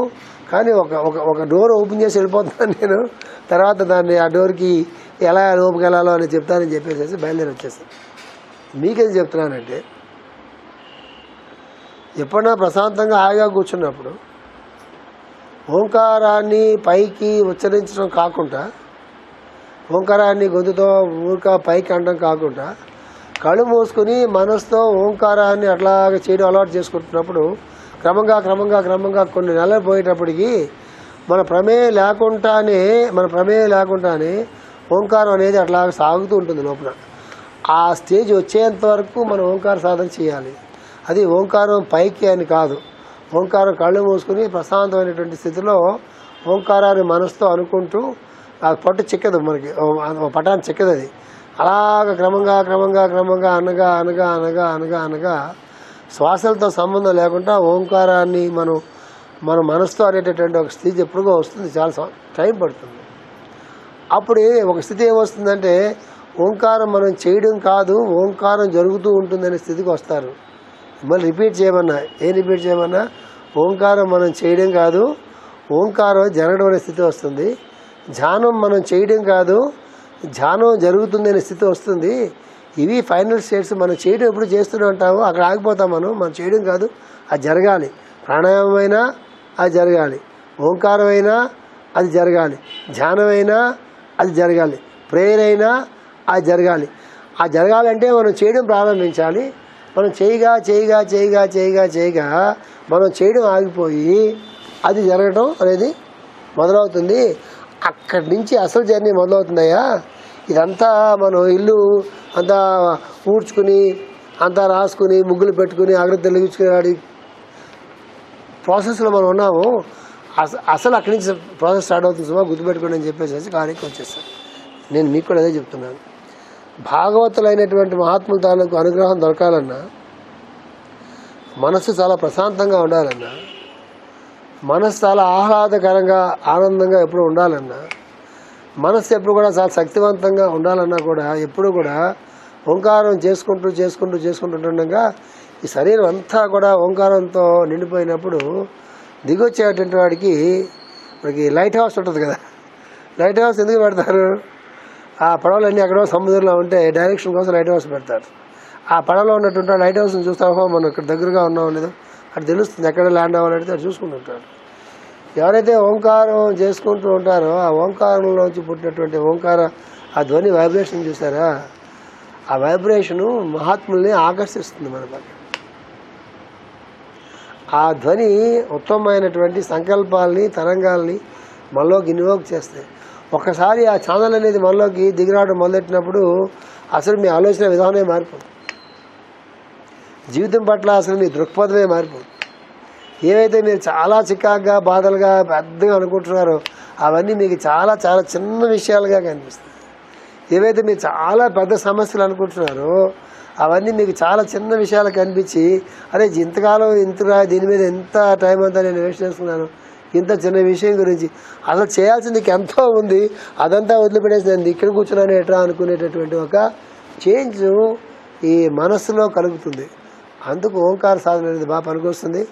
ఎవరన్నా ఖాళీగా కూర్చున్నప్పుడు మిగతా పనులన్నీ మానేసేసి శ్వాసల మీద మనస్సు పెట్టుకుని క్రమంగా శ్వాసలతో స్నేహాన్ని ఏర్పాటు చేసుకుని, మనస్సు శ్వాసలతో కలిసిపోయి ఉండేలాగా ఏర్పాటు చేసుకుని, తర్వాత ఆ బ్యాక్గ్రౌండ్లో ప్రతిరోజు కూర్చుని ఓంకారాన్ని మీరు అంతర్ముఖంగా మందరంగా ఓంకారాన్ని సాధన లోపల చేస్తున్నప్పుడు అనేక రకమైనటువంటి మార్పులు వచ్చి భాగవతం ఇంకా బాగా మీకు అర్థమవుతుంది. అది చెప్పడం కోసం చెప్తున్నాను.